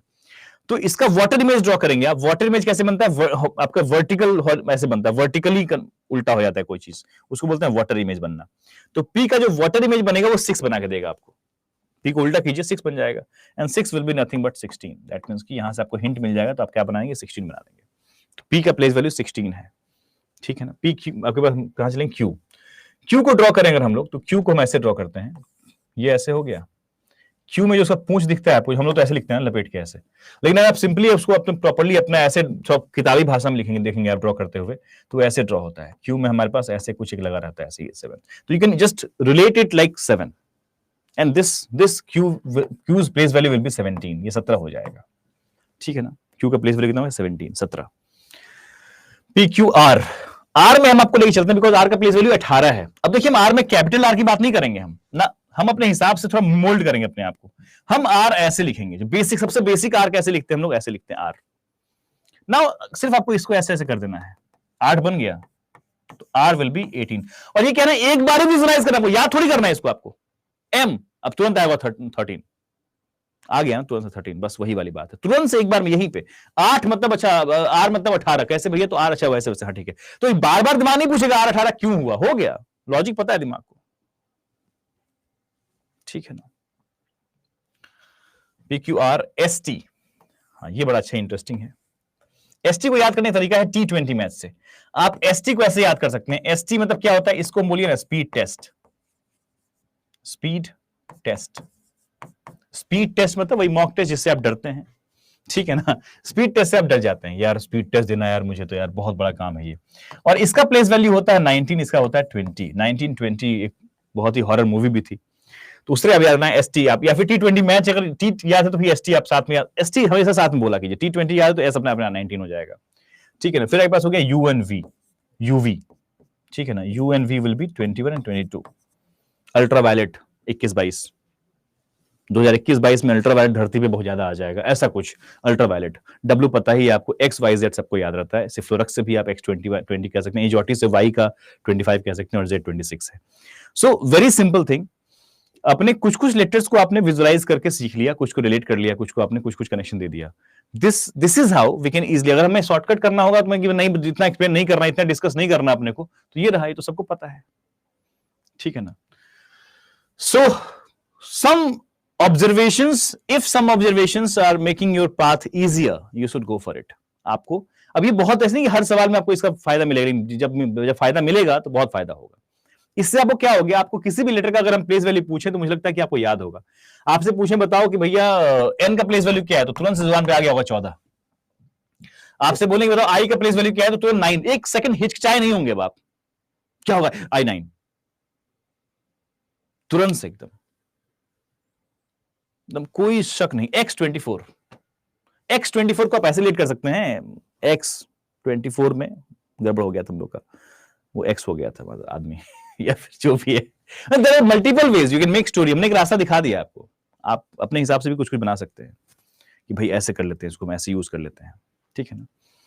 सो this was the first lesson we must have about the letters, कि हाँ लेटर्स का प्लेस वैल्यू ऐसे हमें याद रखना है। Now will talk about place value के बाद रिवर्स प्लेस वैल्यू, ठीक है ना। So it is important to understand the reverse place value, because reverse place value का इस्तेमाल भी बहुत ज्यादा है, क्योंकि अब प्लेस वैल्यू तो फिर चलो प्लेस वैल्यू तो इजी टास्क हो गया, ये तो सबको मालूम होगा। कंपटीशन जीतना है तो हमें रिवर्स अल्फाबेटिकल ऑर्डर पे जाके हमें प्लेस वैल्यू याद रखना पड़ेगा सबका। कैसे याद रहेगा, कॉन्सेप्ट समझिए इसके लिए। सो अब यहां पे कॉन्सेप्ट है, ये कॉन्सेप्ट सिर्फ अल्फाबेटिकल सीरीज के प्लेस वैल्यू फाइंड आउट करने के लिए नहीं आएगा। ये कॉन्सेप्ट आपके ऑर्डर रैंकिंग चैप्टर हुआ करता है एसएससी में, कि एक क्लास एक पंक्ति में राम का स्थान ऊपर से 13वां है, घनश्याम का स्थान नीचे से 14वां है, फिर नीचे से लेकिन इनके बीच इतने पर्सन हैं, ऐसे वाला सवाल जो आता है ना, उसमें भी काम आता है। तो मतलब वो सेम कॉन्सेप्ट ही वही वाला है, एक पंक्ति की बात समझ लीजिए आप। तो let's decode how to understand, how to memorise the reverse alphabetical order, alphabetical rank. कैसे करेंगे इसको हम लोग, तो इसके लिए सिंपल समझेंगे हम लोग। तो इसके लिए हम यहां जाएंगे, पहले रिवर्स प्लेस वैल्यू है ना, या फिर बैकवर्ड प्लेस वैल्यू। अभी जो हमने प्लेस वैल्यू याद किया क्या है, फॉरवर्ड। फॉरवर्ड मतलब नॉर्मल, नेचुरल अप्रोच जो है। अभी हम बात करने वाले हैं backward place value of letters, ठीक है ना। उन्हीं लेटर्स की बैकवर्ड प्लेस वैल्यू कैसे याद रखेंगे, उसके लिए बहुत ही सिंपल अप्रोच समझिएगा। जैसे मान लो हमारे पास ये ए है, ठीक है ना, ये ए है, ये बी है, ये सी है, ये डी है, ऐसे करते करते जा रहे हैं हम लोग। ये हमारे पास यू है, ये वी है, U V W X Y and Z. बहुत ध्यान से, हम सबको मालूम है कि ये जो पूरा श्रृंखला दिख रहा है, इसमें ये एक है और ये क्या है, 26वां लेटर है।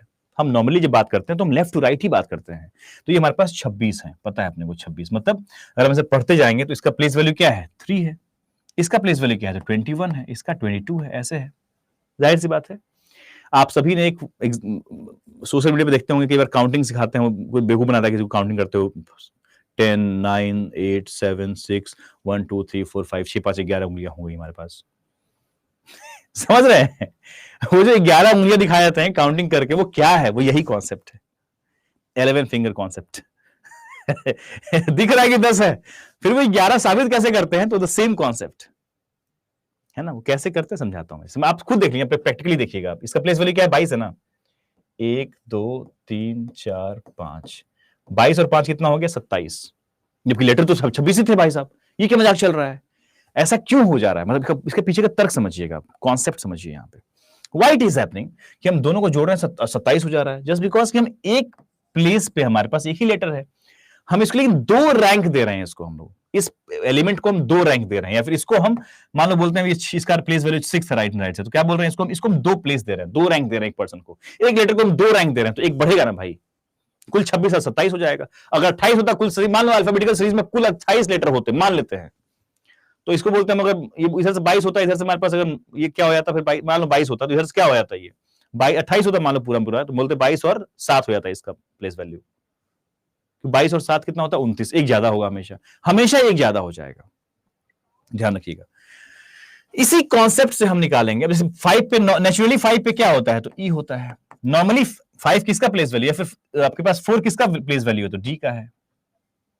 नेचुरली हमारे पास 1 किसका प्लेस वैल्यू है, तो ए का है। 2 किसका है, तो बी का है। 3 किसका है, तो सी का है। तो यहीं से कॉन्सेप्ट बन गया कि ए जेड क्या होते हैं, आपस में अपोजिट लेटर्स होते हैं, या फिर बी वाई क्या होते हैं, तो अपोजिट लेटर होते हैं, या फिर सी एक्स क्या होते हैं, तो अपोजिट लेटर होते हैं, या फिर डी डब्ल्यू क्या होते हैं, अपोजिट लेटर होते हैं, इवन क्या होता है, ईवी क्या होता है, अपोजिट लेटर होता है। इसी अपोजिट लेटर को हम बोलते हैं कॉम्प्लीमेंट्री पेयर। आपस में जो लेटर्स अपोजिट होते हैं, opposite letters is also known as complementary pair।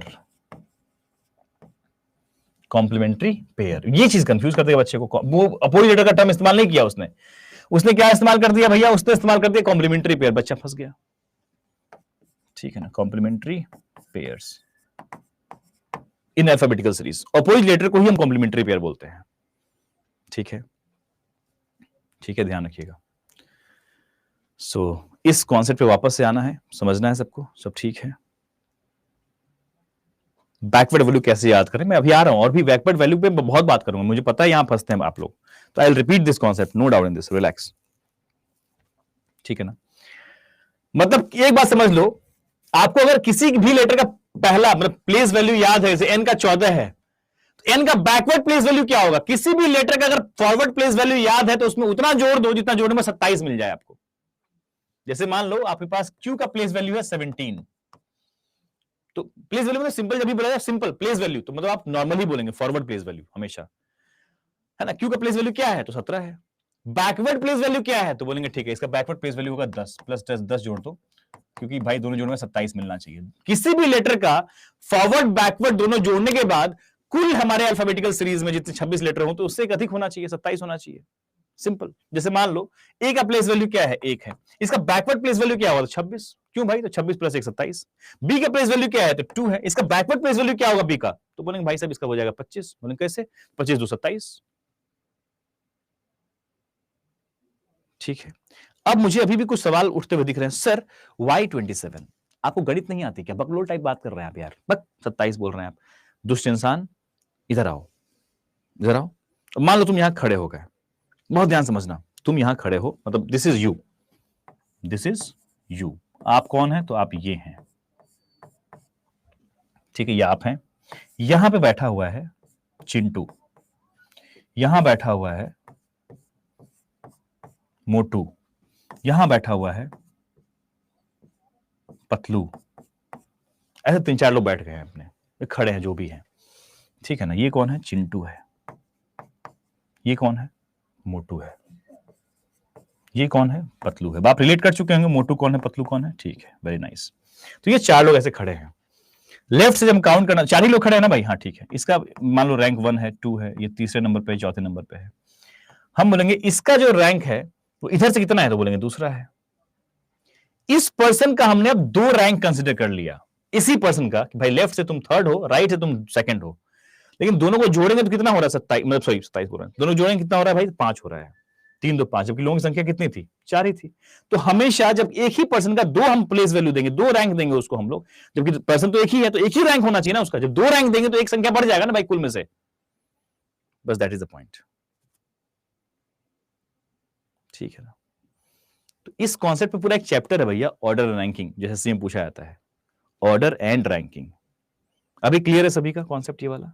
क्यों एक प्लेस वैल्यू यहां 27 पे क्यों बात कर रहे हैं हम लोग, क्योंकि भैया एक बढ़ेगा ही बढ़ेगा, एक ही लेटर का आप 2 रैंक बोल रहे हैं, फॉरवर्ड भी बोल रहे हैं, उसको बैकवर्ड दे रहे हैं, 2 नंबर दे रहे हैं उसको आप, तो एक बढ़ जाएगा कुल मिला के, दैट इज द पॉइंट। तो आपको ऐसे ही याद रहना चाहिए, मतलब आपको बैकवर्ड वैल्यू के लिए बहुत कुछ 3-5 नहीं करना। फॉरवर्ड याद है मतलब बैकवर्ड याद है आपको। अगर फॉरवर्ड किसका मान लो भाई बोला गया ई का प्लेस वैल्यू क्या है 5, बैकवर्ड 22, खत्म। कैसे बोल रहे हो तुम, पागल वागल हो क्या? हमने हाँ पागल ही मान लो, हमें ई का पता है भैया 5 है उसका प्लेस वैल्यू नॉर्मल। बैकवर्ड कितना हुआ? तो भाई 22 जोड़ देंगे, 27 होना चाहिए, 27 होना चाहिए अल्टीमेटली दोनों जोड़ने के बाद, उसी का बैकवर्ड वैल्यू मतलब निकल देंगे वहां से, 5 और 22 27, खत्म। अभी क्लियर है? ठीक है, यहां तक क्लियर है? एकदम क्लियर है?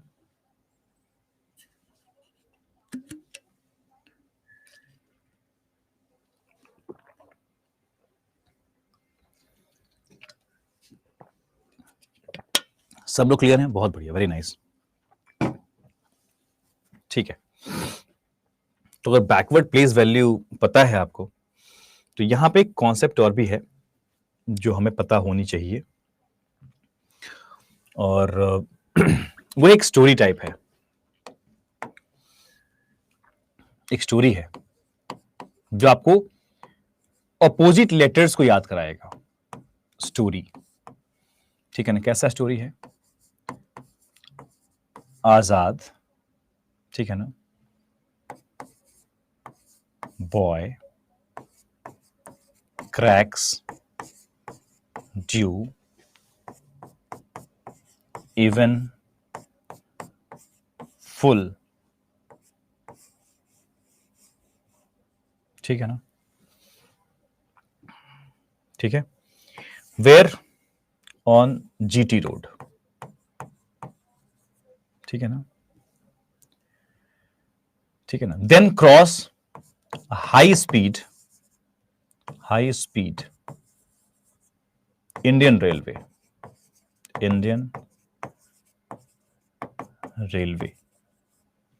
met a jungle queen of Kanpur, ठीक है ना? So he was a man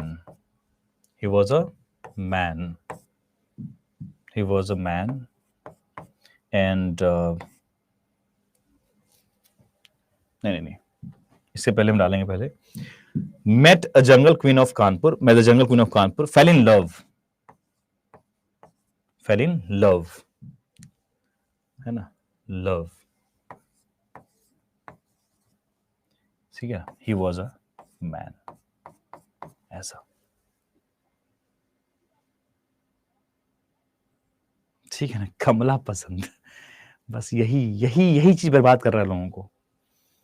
to be sarcastic always is a very bad thing यार, नॉट ऑलवेज, ठीक है, इट्स ओके, चलेगा, but not always. You need to be sarcastic, you need to be in that way, but not always, ठीक है ना? क्या मुझे नहीं पता कि हम जब कानपुर लिखेंगे तो मेरे बैकग्राउंड में कमेंट में चल रहा होगा? बिल्कुल पता था, ठीक है ना? ठीक है, ठीक है ना?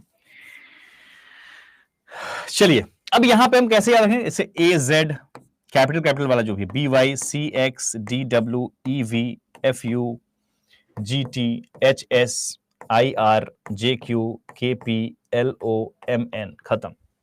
ये सारे आपस में अपोजिट लेटर हो गए, या कह लीजिए आप यहां पर, ये आपका कॉम्प्लीमेंट्री पेयर कह लीजिए आप इसे, है ना? Story for the complementary pairs या अपोजिट लेटर्स कह लीजिए आप इसे, story for opposite letters, and opposite letters is similar to the complementary pair। कल को टर्म कहीं मिल जाए, complementary pair, you will find it, ठीक है ना? चलो, तो लेटर का सारा कहानी क्लियर है, अब कोई नहीं फंसेगा, ठीक है? कोई नहीं फंसेगा इस कॉन्सेप्ट में। अब कॉम्प्लीमेंट्री पेयर जो छुपा हुआ कॉन्सेप्ट है वो भी पता है आपको, जबकि आप जानते हैं। दिक्कत क्या है पता है कि अपोजिट लेटर का आइडिया वो है, लेकिन पता नहीं किसी को कॉम्प्लीमेंट्री पेयर बोलते हैं, बस यहां फंस जाते हैं आप। So please, very simple now, I hope, ठीक है ना? ठीक है, ठीक है, क्लियर। ऋतिक भट्ट, मैं, अच्छा ऋतिक कह रहे हैं मैं लीव कर रहा हूं सर, मुझे आप नहीं रिप्लाई कर रहे हैं। एक बात बताइए, सिंपल, आप यहां खड़े हो जाइए। इट इज नॉट लाइक आप ये नहीं कर पाएंगे हर बात पे रिप्लाई। जैसे मुझे लगा कि कहीं पर रिपीट करना, मैं पूरा कॉन्सेप्ट रिपीट किया ना, फिर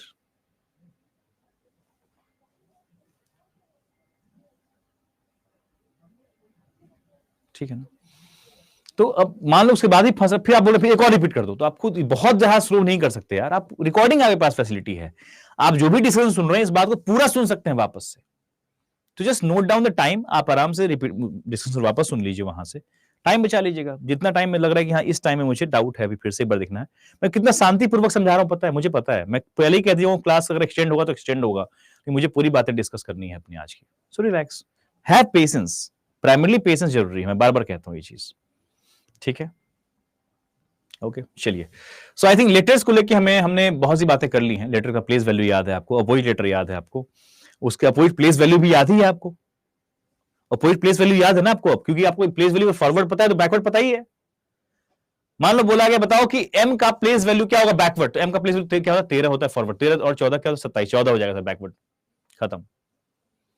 या सर बताइए ना, ये बताइए कि भाई एस का क्या होगा उल्टा, तो मतलब एस का प्लेस वैल्यू क्या होता है 19, अच्छा 19 और कितना जोड़ेंगे तो भाई 8, 8 सर 8 होता है उसका प्लेस वैल्यू बैकवर्ड, ठीक है।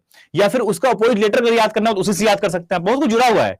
मान लो आपसे कहा गया कि भैया v का या फिर चलो w का अपोजिट लेटर क्या होता है, w का प्लेस वैल्यू याद है ना आपको 23, 23 और 4 कितना होता है 27, 27 मतलब 4 मतलब क्या होता है d, उसका d होता है। अदरवाइज आपके पास ड्यू वाला कंडीशन भी याद है आपको, ड्यू मल्टीपल अप्रोचेस सिखा दिए गए आपको, तो आई डोंट थिंक आपको कोई समस्या इसमें होने वाली है, ठीक है ना। So after this we should talk about direction. Now दिशाओं को लेकर बड़ी कंफ्यूजन होती है बच्चों में, और ये दिशा दो जगह काम आएंगी आपको। एक आपके डायरेक्शन चैप्टर इटसेल्फ में, डायरेक्शन को लेकर मतलब क्लियरिटी होनी चाहिए डायरेक्शन का मतलब क्या है। और दूसरा एक सेटिंग एलिमेंट चैप्टर हमारे यहाँ, बहुत ही इंपॉर्टेंट चैप्टर है, बहुत ही वास्ट चैप्टर, बड़ा बढ़िया चैप्टर, इंटेंस चैप्टर है एकदम, वहां पे काम आएगा। सो डायरेक्शन के बारे में बात करेंगे हम लोग, दिशा कॉमन चीजें हैं, वो हर कॉमन बात पे हम सोच रहे हैं चर्चा हो जाए, जिसकी हम बारे में बात करेंगे आगे चल के भी, तो जो बाद में हमें यूज आएगा। रिवर्स समझा दीजिए एक बार, रिवर्स का मतलब क्या होता है, उसका मतलब होता है उल्टा, बैकवर्ड, रिवर्स है ना। रिवर्स का मतलब क्या है यहां समझाता हूं। रिवर्स लेफ्ट टू राइट किसी चीज को पढ़ते हैं तो वो बोलते हैं हम लोग फॉरवर्ड मूवमेंट या forward direction of reading anything.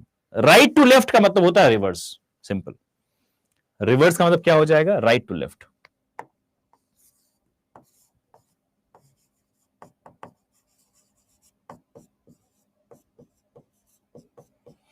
तो जब बोला गया अल्फाबेटिकल सीरीज तो आपने लिखा A to Z, reverse alphabetical series तो ये राइट टू लेफ्ट, आप इसी बात को लिखना शुरू कर दिए, इसी बात को ना राइट टू लेफ्ट ऐसे कर दिया बस,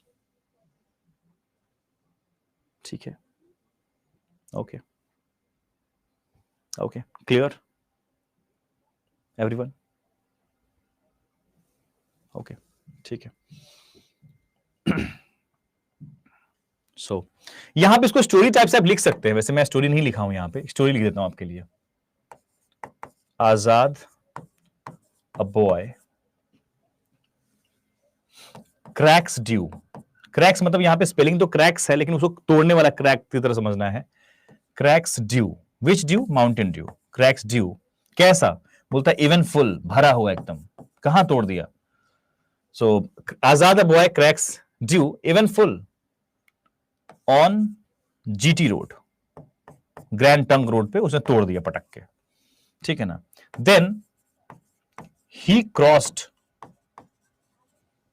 a high speed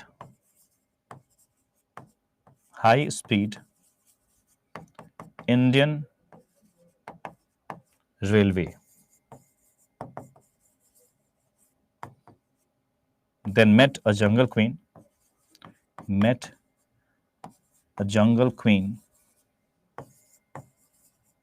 of Kanpur, fell in love and he was a man, खत्म। कुछ भी ऐसे बना दिया स्टोरी, अपने हिसाब से भी आप इसको कहानी बना सकते हैं, कोई जबरदस्ती नहीं है कि यही कहानी, मतलब एक कहानी से बनाएगा कि कल को आप भूल रहे हो कहीं तो कुछ याद आ जाए, ठीक है ना। ठीक है क्लियर, ओके ठीक है चलिए। Okay so let's move forward towards the next thing that is direction. Let's talk about direction, दिशाओं के बारे में क्या जानकारी होनी चाहिए।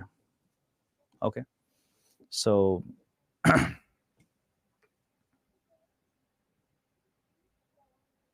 ठीक है चले, हाँ have patience please, have patience, प्यार से मोहब्बत से नजाकत से सीखेंगे यार। हड़बड़ी में जो रहा है वो सबसे लंबा जर्नी किया है, जो प्रॉपरली एक नॉर्मल स्पीड में मूव किया है, वो बहुत ही कंसिस्टेंटली मूव किया है, वो सबसे फास्टेस्ट वे होता है वहीं पहुंचने का, ठीक है ना। सो इसीलिए आप देखिए कभी भी तो एवरेज स्पीड को इंपॉर्टेंस दिया जाता है। किसको? Average speed. कभी देखा, ऑब्जर्व किया लाइफ में कभी एवरेज स्पीड को की इंपॉर्टेंस दिया जाता है? क्योंकि आप बहुत तेज चलाए, कभी बहुत स्लो गए, एवरेज स्पीड क्या थी आपकी, है ना।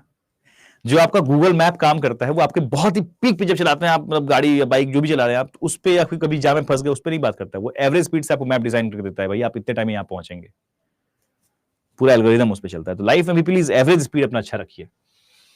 सो about directions we need to just talk about this thing. Direction का मतलब असल तौर पे क्या है? डायरेक्शन का मतलब असल तौर पे आपका नॉर्थ साउथ ईस्ट वेस्ट नहीं है, मतलब है लेकिन हमारा फोकस उस बात पे नहीं है बहुत ज्यादा। That is actually the outcome in reasoning या anywhere in the world. Direction को हम अगर क्लोजली ऑब्जर्व करेंगे तो डायरेक्शन का सीधा मतलब हमारे लाइफ में होता है कि हम लेफ्ट राइट के जजमेंट में कितने क्लियर हैं। हम जितना अधिक क्लियर होंगे हर सिचुएशन में लेफ्ट राइट के जजमेंट में, उतना अच्छे से हम डायरेक्शन को समझते हैं, अपने डायरेक्शन चैप्टर के लिए भी और सिटिंग एलिमेंट चैप्टर के लिए भी, या कहीं और इस्तेमाल हो रहा है वहां पर भी, ठीक है ना। किसी भी सिचुएशन कहने का मतलब क्या है? किसी भी सिचुएशन कहने का मतलब ये है जब हम एक एक्सिस ड्रॉ करते हैं, हम इसे बोलते हैं नॉर्थ। नॉर्थ का मतलब क्या होता है? तो ऊपर का एरो हमेशा नॉर्थ दिखाएगा, राइट साइड का एरो हमेशा क्या दिखाएगा? राइट कह लीजिए आप इसे, या फिर ईस्ट कह लीजिए आप इसे। ईस्ट का मतलब हमेशा राइट हैंड साइड बोल दीजिए आप इसे, राइट, ठीक है ना। नॉर्थ का मतलब क्या हो गया? अपवर्ड, ऊपर की तरफ, हिंदी वाले बच्चे, ठीक है ना। डाउनवर्ड, साउथ का मतलब क्या हो जाएगा? साउथ, इसका मतलब क्या हो गया? डाउनवर्ड, नीचे की तरफ। जब भी एरो होगा तो वो साउथ दर्शाएगा, ठीक है ना। बायां मतलब क्या हो गया? वेस्ट, वेस्ट मतलब क्या हो गया? Left hand side. असल तौर पे हमें किसी भी सिचुएशन में, मतलब ऐसे जा रहे हैं तो भी हमें राइट और लेफ्ट का जजमेंट जो होना चाहिए उसमें क्लियर होना चाहिए। That is the real requirement of direction. Always remember this thing, ठीक है ना। सो डायरेक्शन का असली मतलब क्या है? टू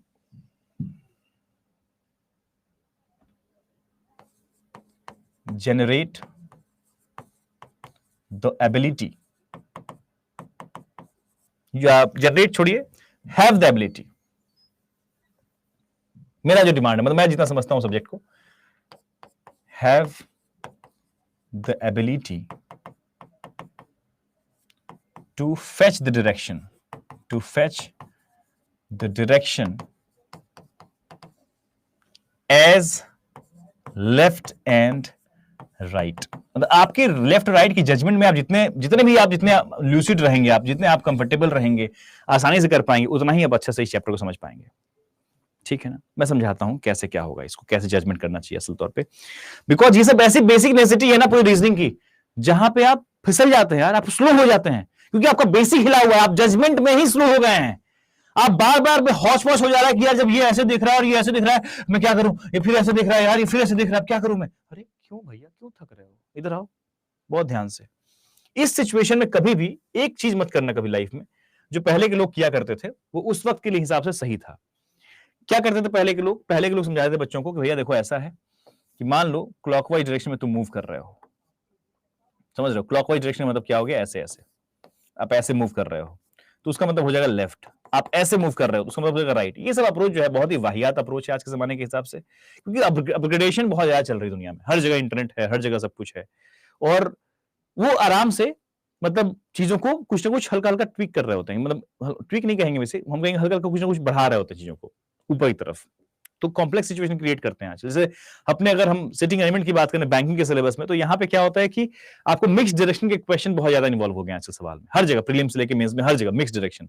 अब वहां पे आपका आप बोलते सर मेरे को सॉल्व तो हो जाता है, टाइम लग जाता है। अरे भाई उस टाइम का रीजन यही है, बेसिक चीज, कि तुम वहां पे जजमेंट, हर सिचुएशन में जजमेंट को लेकर कंफर्म नहीं हो। तुम हर बार हर एक सिचुएशन के समय आप 2 पल एक्स्ट्रा खर्च कर रहे हो बाकी लोगों से, 2 पल, मान लो 2 सेकंड आप खर्च कर रहे हो एक्स्ट्रा। आपको 8 जगह सर्च करना है, मतलब आपको जजमेंट करना है, या फिर 15 जगह करना है जजमेंट, अगर एक ही सवाल में आपको प्रोजेक्शन भी लेके चल रहे होंगे आप लोग, तो सोचिए 15-20 बार आप क्या कर रहे हैं, 2-2 सेकंड खर्च कर रहे हैं एक्स्ट्रा। 15 इंटू 2 कर लीजिए, कितना हो गया? 15 जगह करना पड़ रहा है जजमेंट आपको, मान लो 16 जगह करना पड़ रहा है, आप 2-2 सेकंड लीजिए, आपको 30 सेकंड ऐसे ही खर्च हो गया आपका एक्स्ट्रा। हिसाब बता रहा हूं भाई साहब, ऐसा होता है, आपको समझ में नहीं आता लेकिन ऐसा ही हो रहा होता है। और फिर आप सोच रहे होते हैं स्पीड कहां से आएगी, अरे कैसे आएगी स्पीड यार, जब समझा रहे थे कि डायरेक्शन इतना इंपॉर्टेंट चीज तब तो समझे नहीं तुम, उस वजह से दिक्कत हो रही है, ठीक है ना। Okay okay so let's talk about this now. कैसे जज करते हैं डायरेक्शन को? असल तौर पे अपने लाइफ में जैसे करते हैं, अपने नॉर्मल लाइफ में जैसे करते हैं।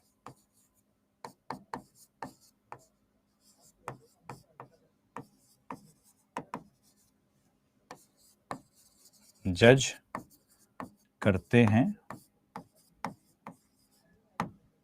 वैसे ही करना है।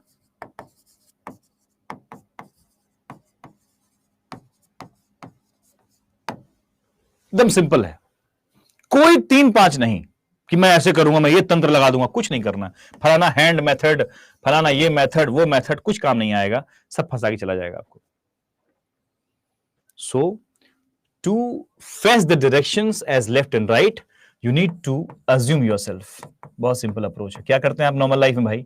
आप खुद को अज्यूम करते हैं उस जगह पे, है ना। भैया वो जाना है पत्रिका चौराहे पे, कैसे पहुंचेंगे? अरे भैया यहां जाना, सिविल लाइन से यहां से तुम लेफ्ट लेना और उसके बाद एक राइट लेना, पहुंच जाओगे।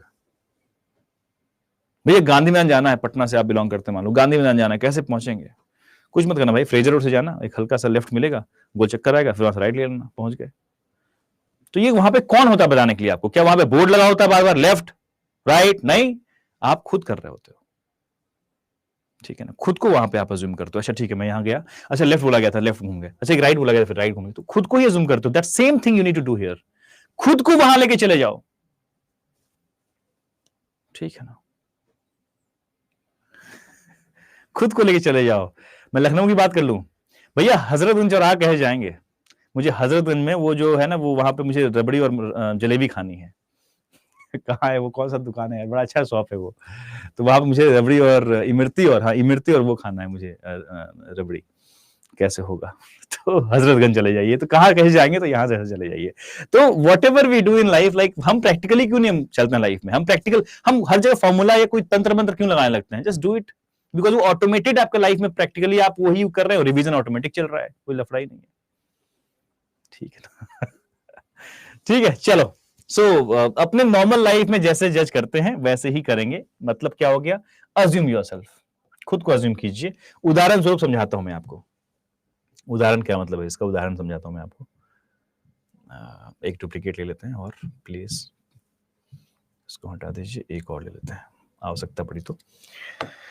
जैसे कि वी आर अबाउट टू, आप उज्जैन कब आए थे? अभी जब इंदौर गया था ना, तभी उज्जैन चला गया था, बगल में ही है ना, तो चले गए महादेव से मिलने। तो डायरेक्शन के बारे में बहुत सिंपल भाषा है। अच्छा, इसमें एक और टर्मिनोलॉजी मैं आपको डिस्कस कर ही लेता हूं। जैसे एक टर्म बोलते हैं हम यहाँ पे, हॉरिजेंटल डायरेक्शन। वैसे इसमें हम नहीं जाएंगे अभी, छोड़िए हटाइए, इस पे हम बाद में जाएंगे, कभी जब डायरेक्शन पढ़ेंगे तब जाएंगे, उतना डीप नहीं घुसना है अपने को, फिर जजमेंट सीखना है। असल तौर पे मैं चाहता हूं क्या, आप खुद को अज्यूम कीजिए। जैसे मान लो कि आप ऐसे जा रहे हो, तो it is very simple to say कि ये राइट है और ये लेफ्ट है। खुद को, अपने इस गर्दन को ना, यहां यही आपका गर्दन है, मतलब बस खत्म, टाटा बाय बाय, ठीक है ना। आलू डालेंगे सोना निकलेगा तुरंत से, भन्न से एकदम, ठीक है ना। आप ऐसे जा रहे हैं, आपको जज करना right left, of course very easy to say कि ये राइट ये लेफ्ट है। अपना गर्दन इसको मान लीजिए, बस आप visualize it, just assume it कि योर गर्दन इज देयर, खत्म, ठीक है ना। आप इधर जा रहे हैं, ऐसे टेढ़ा जा रहे हैं, इधर जा रहे हैं, इजी, इट्स वेरी इजी कि आप खुद की यहां समझ रहे हैं कि भाई ये राइट है और ये लेफ्ट है, खुद को बस यहां ट्रीट कर लीजिए, कोई फॉर्मूला नहीं चाहिए इसके लिए, ठीक है ना। ठीक है, आप ऐसे जा रहे हैं, it is very easy to say कि ये राइट लेफ्ट है। बट एक समय होता है, बार बार बच्चों को याद दिलाता हूं, प्लीज थोड़ा सा प्रैक्टिस कर लेना इस बात को लेकर। ये नहीं कि टफ, जैसे कोई चीज हल्की सी भी अगर मान लो, इसमें हमारे पास 8 सिचुएशन बन सकते हैं जहां पे आपको जज करना पड़ सकता है, लेकिन अगर एक उस 8 में से 7 बहुत कंफर्टेबल है, एक टफ अगर आपके लिए बन रहा है, उस टफ वाले को पकड़ो, बिकॉज वही कॉम्पिटिशन का क्षेत्र है, बिकॉज वहीं पे लोग फंसते हैं, वहीं पे लोग स्लो हो रहे हैं। कहां पे? जब एरो साउथ की डायरेक्शन में होता है, डाउनवर्ड एरो होता है, तो इट इज अबिट स्लो करता है आपको वो चीज। ये नॉर्थ डायरेक्शन है, ये आपका साउथ डायरेक्शन है। आपको रिलेट ऐसे करना है, नॉर्थ के रिवर्स में साउथ है, दैट मींस जो राइट हैंड हमारा है वो लेफ्ट हो जाएगा, जो लेफ्ट हैंड हमारा है वो राइट हो जाएगा, खत्म। इस बात को लेकर प्रैक्टिस कर लीजिएगा, बड़ा मजा आएगा, वेरी इजी। लेकिन आप क्या करेंगे? प्रैक्टिस नहीं करेंगे। आप बोलेंगे अच्छा ठीक है, मास्टर बोला है ना। अरे मास्टर पागल आदमी है, समझे विनोद? अरे विनोद इधर आओ, मास्टर तो बोलता है, मास्टर काम ही क्या है? यही काम है मास्टर का, इस पे बोल रहा है कि जोर दे रहा है थोड़ा सा साउथ के समय, हर क्लास लिख लिख के बार बार ऐसे ड्रॉ करके एरो, थोड़ा प्रैक्टिस कर लेना। तो हम क्यों करेंगे? मास्टर, हम लोग ओवर स्मार्ट लोग हैं यार, सर स्मार्ट होंगे, हम तो ओवर स्मार्ट हैं, हम क्यों करेंगे, बट पागल आदमी, बट बुर्बक, हम नहीं करेंगे। जबकि मैं आपको समझा रहा हूं, कर लेना, बहुत जगह काम आएगा। डायरेक्शन डिस्टेंस चैप्टर में काम आएगा, सिटिंग अरेंजमेंट चैप्टर में काम आएगा, बहुत काम आएगा प्लीज, और अल्टीमेटली सिलेक्शन तक काम आएगा। तो आपको नहीं पता होता कि कौन सी बिंदु है जिसकी वजह से हम फंस रहे हैं। कई बार एनालिसिस सबको सपोर्ट नहीं करता है ना, क्योंकि आप नहीं डिकोड कर पाते, what is the reason I am not getting the marks beyond this, like हम जस्ट इसी नंबर के आसपास बार बार फंस जा रहे हैं, क्यों? ऐसी बारीक बारीक कमियां हो जाती हैं जो पता नहीं चलती हैं, लेकिन कमी है। ठीक है, सो प्लीज,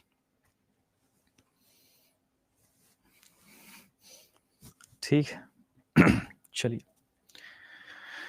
हाँ, सो दिस वाज अबाउट डायरेक्शन, इतनी ही बातें करनी डायरेक्शन में। अच्छा, मुझे एक बच्चे की तरफ से एक इनपुट आया है, मुझे लगता है वो बात कर लेनी चाहिए मुझे। मैंने डायरेक्शन अल्फाबेट वाले कंडीशन में एक और चीज मुझे डिस्कस करना चाहिए, I will discuss that thing and then हम मूव करेंगे आगे। ठीक है, क्या मूव करेंगे हम लोग, क्या सीखेंगे? एक और चीज है जो हम डिस्कस करेंगे अल्फाबेट में।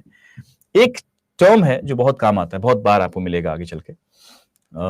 एक है ये चीज, एक सवाल बनता है कि those consonant, like consonant plus one, consonant minus one, है ना, कॉन्सोनेंट प्लस वन, ऐसे कौन से कॉन्सोनेंट है जिसे प्लस वन करने पे हमें वोवेल प्राप्त होगा? ये हमारे पास ऑफ कोर्स कॉन्सोनेंट कितने होंगे? 5 ही होंगे। तो 5 दोज कॉन्सोनेंट जिसमें प्लस वन कर लें तो हमें वोवेल प्राप्त हो जाए, उसका नाम क्या है? तो हम बोलेंगे Z, D, H, N और T। प्लीज इसको याद रखिएगा, Z, D, H, N, T, Z, D, H, N, T, बहुत काम आएगा ये चीज। ऐसे कॉन्सोनेंट जिसमें हम अगर उसको हम एक बोलते हैं ना, उसको सक्सीडिंग लेटर में कन्वर्ट कर लें या फिर हम प्लस वन कर लें। सक्सीडिंग लेटर में कन्वर्ट करेंगे मतलब क्या होता है? प्लस वन करना। सक्सीडिंग मतलब क्या होता है? फॉलो कराना। उस पर भी हम आएंगे, जब चैप्टर में घुसेंगे हम लोग तो सक्सीडिंग, प्रोसीडिंग, फॉलोड, इन सब टर्म को सीखेंगे हम लोग। तो वहां पे हम कॉन्सोनेंट प्लस वन करते हैं, और कौन से वॉवल मिलते हैं? तो ये 5 ही वॉवल, इन कॉन्सोनेंट को कन्वर्ट करेंगे तो ऑफकोर्स आपका ए, ई, आई, ओ, यू मिल जाएगा आपको। वैसे ही हमारे पास एक और टर्म होता है, ऐसे वो कॉन्सोनेंट पता कीजिए जिन कॉन्सोनेंट को में -1 कर दें अगर हम लोग, तो हमें वोवेल प्राप्त होता हो। ठीक है ना, इन सब ऐसे चीजें हैं जो एकदम बिल्कुल होना चाहिए जुबान पे आपके। तो इसमें आप याद रखेंगे B, J, P, F, V, ये वो 5 कॉन्स्टेंट हैं जिसको -1 करेंगे आप तो वोवेल प्राप्त होगा आपको। ए, यहां पर आई, यहां पर ओ, यहां पर ई, यहां पर यू, सब मिल जाएगा। तो ये हमेशा याद रखिएगा प्लीज दोनों, ये भी आपके पास बेसिक्स में आपको मालूम होना चाहिए, बहुत जगह काम आएगा, मल्टीपल जगह काम आएगा ये चीज अगेन। ठीक है, क्लियर है? Everyone clear? ठीक है, चलिए, now will talk about, direction के बारे में बातें हो गई हैं, now will talk about verbal reasoning. Now हम लोग वर्बल रीजनिंग को जब समझना चाहते हैं तो क्यों हम यहां पे लिखे हुए हैं अबाउट वर्बल रीजनिंग? क्योंकि हमने बताया आपको कि वर्बल रीजनिंग में हम 4 चैप्टर्स हमारे बैंकिंग के सिलेबस के हम एक नजर से देखना चाहते हैं। हम चाहते हैं कि अभी से आप क्लियर रहें कि वर्बल रीजनिंग एक ही धागा से पिरोया हुआ है सब कुछ। कैसे? एग्जाम्पल के शुरू समझाता हूं। वो कौन से चैप्टर है हमारे पास वर्बल रीजनिंग में? तो हम यहां कहते हैं blood relation,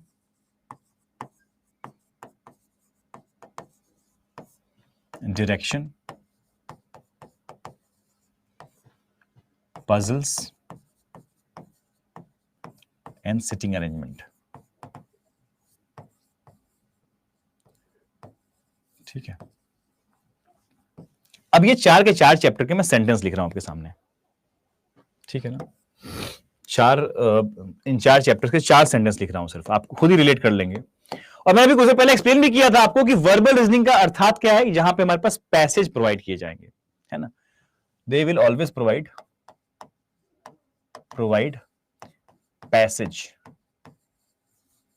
passages to decode.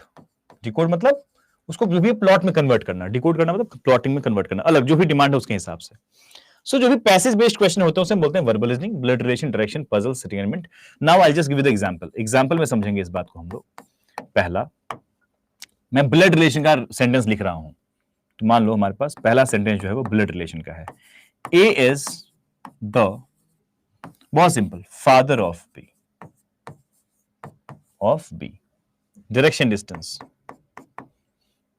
A is 3 kilometers north of B. Very similar. Third, A is puzzles का sentence. A is 3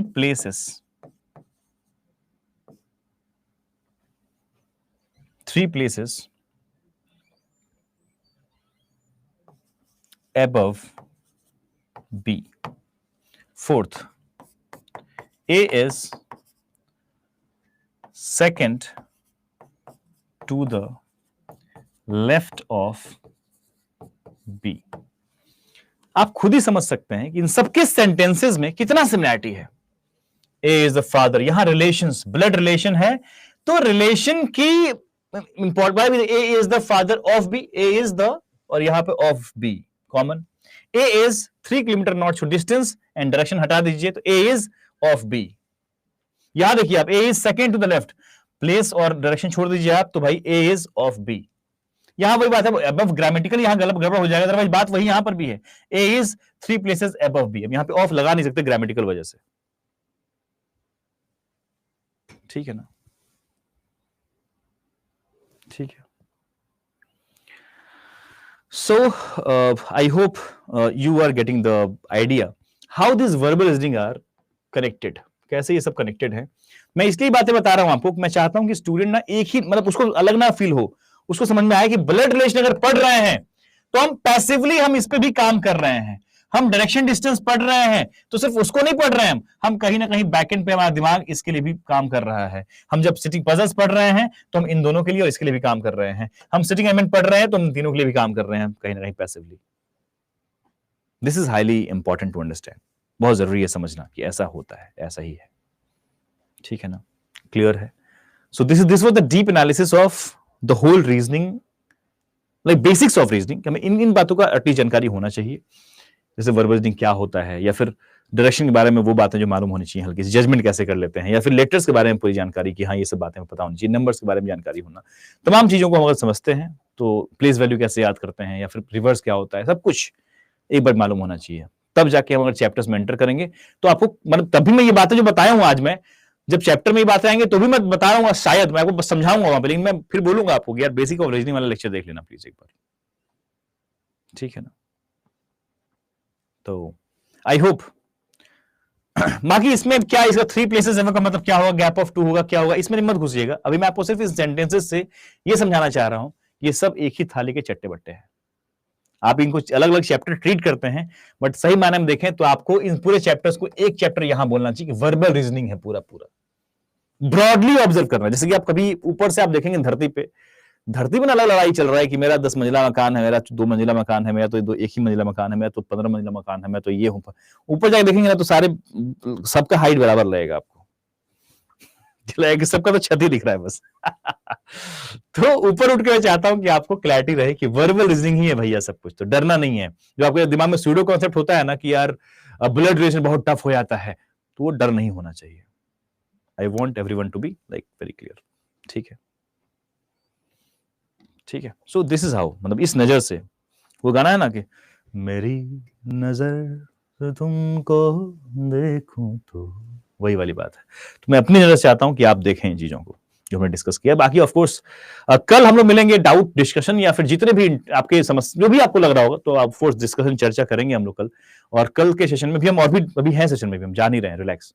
I will take your doubts. Of course YouTube पे जो बच्चे मुझे देख रहे हैं, जो बच्चे मुझे यहाँ एप्लीकेशन में देख रहे हैं, और यूट्यूब वाले बच्चे, शायद आपके लिए आज लास्ट डेमो क्लास होगी. अब यूट्यूब पे क्लास नहीं होंगी, और मैं अभी डाउट लूंगा आप सभी का भी, सो रिलैक्स. ठीक है, ओके, ठीक है, ठीक है.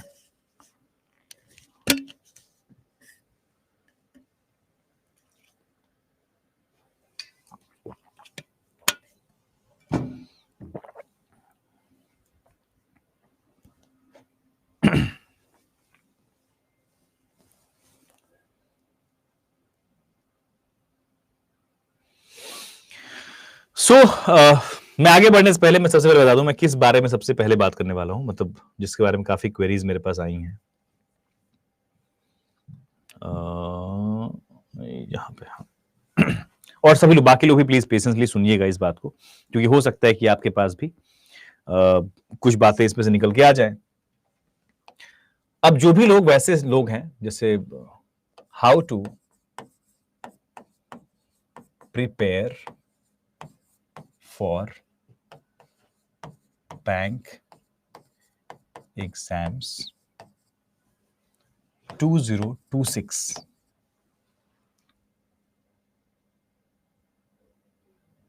ठीक है ना, ये सवाल है, किसके लिए सवाल है?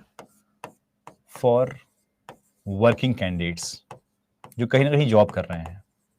ठीक है ना, वर्किंग कैंडिडेट्स। ठीक है, देखिए एफिशिएंसी को आप समझते होंगे। ठीक है, बहुत ध्यान सुन लीजिएगा।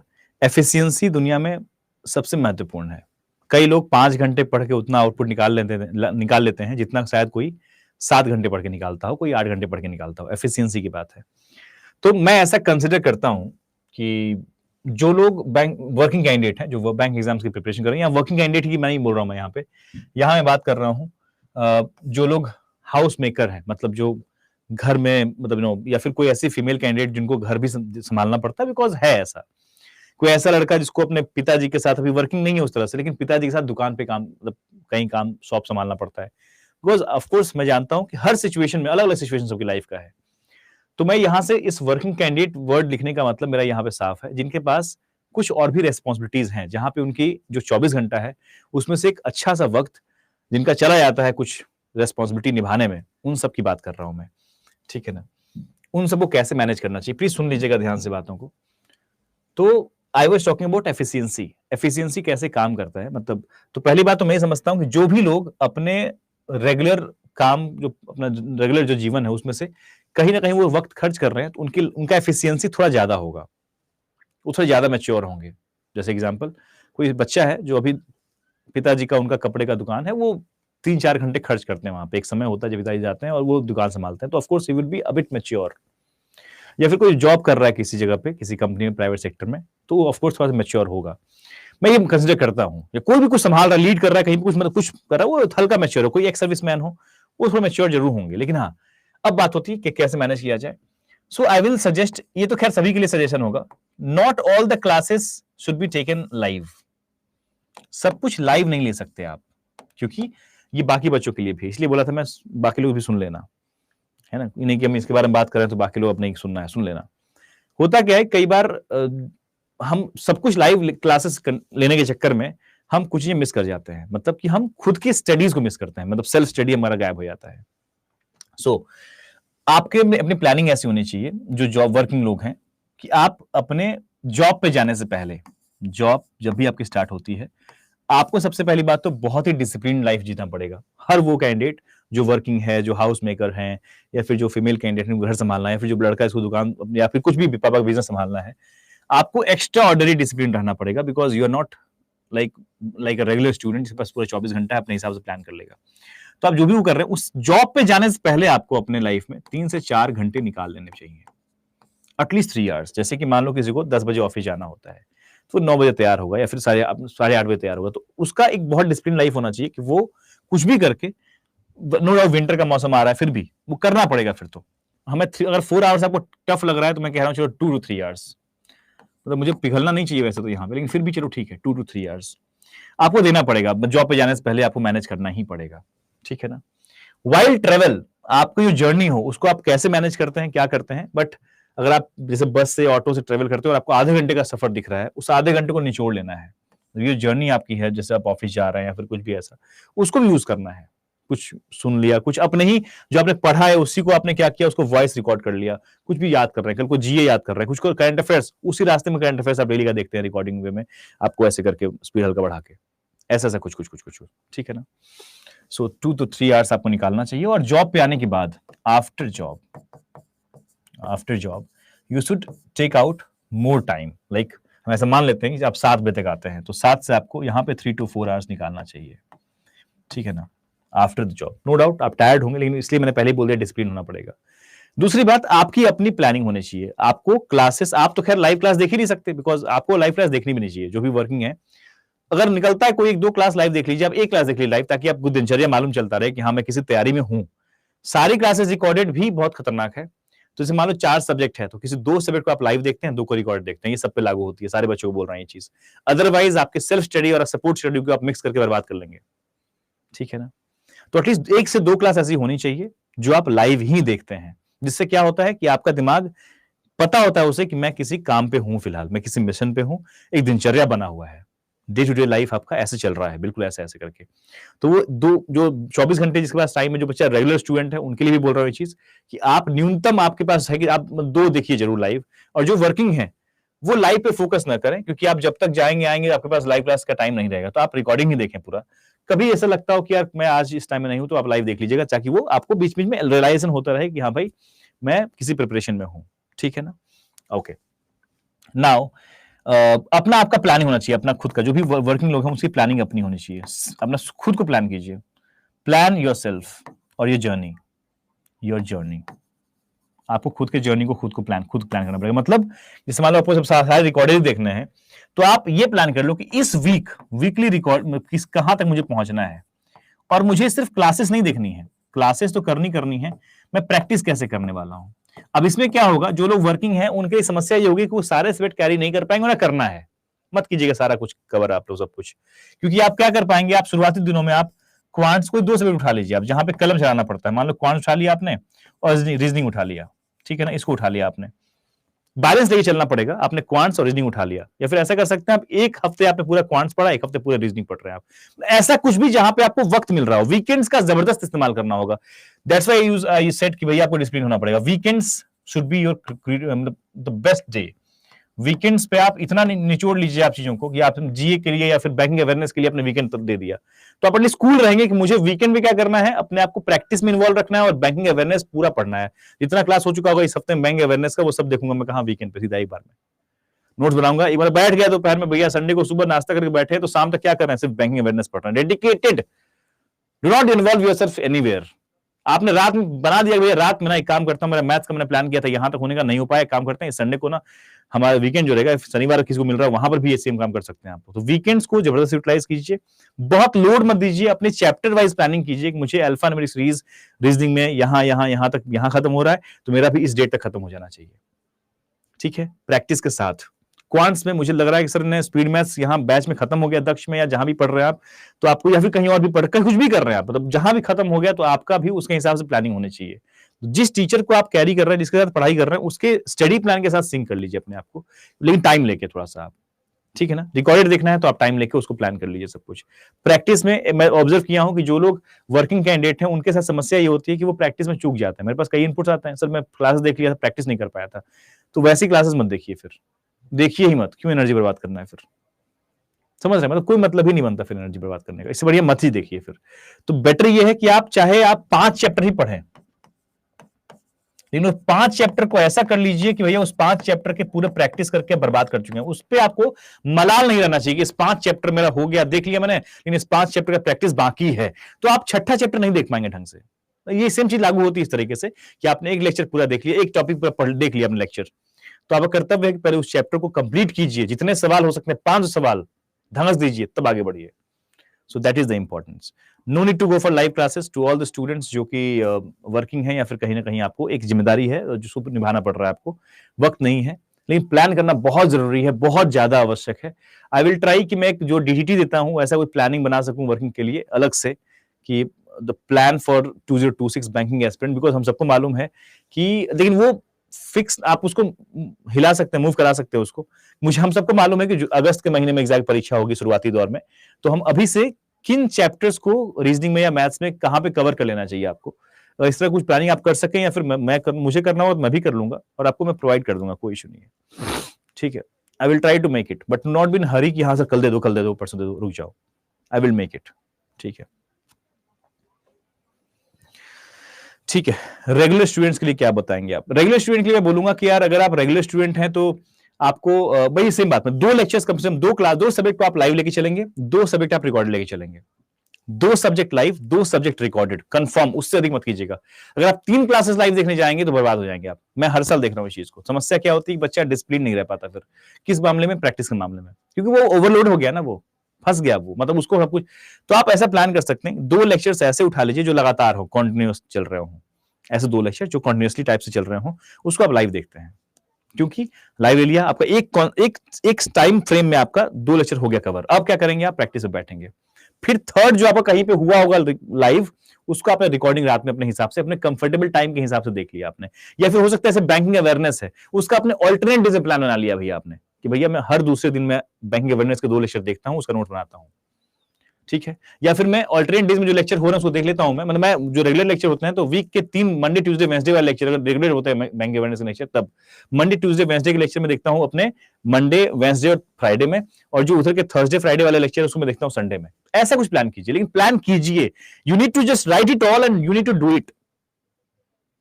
अपने रास्ते को आसान बनाना चाहते हैं तो प्लानिंग करके चलिए, अदरवाइज नहीं हो पाएगा, रफली नहीं हो पाएगा भाई, कुछ भी करके चले जा रहे हैं, ठीक है ना, एकदम नहीं, ठीक है।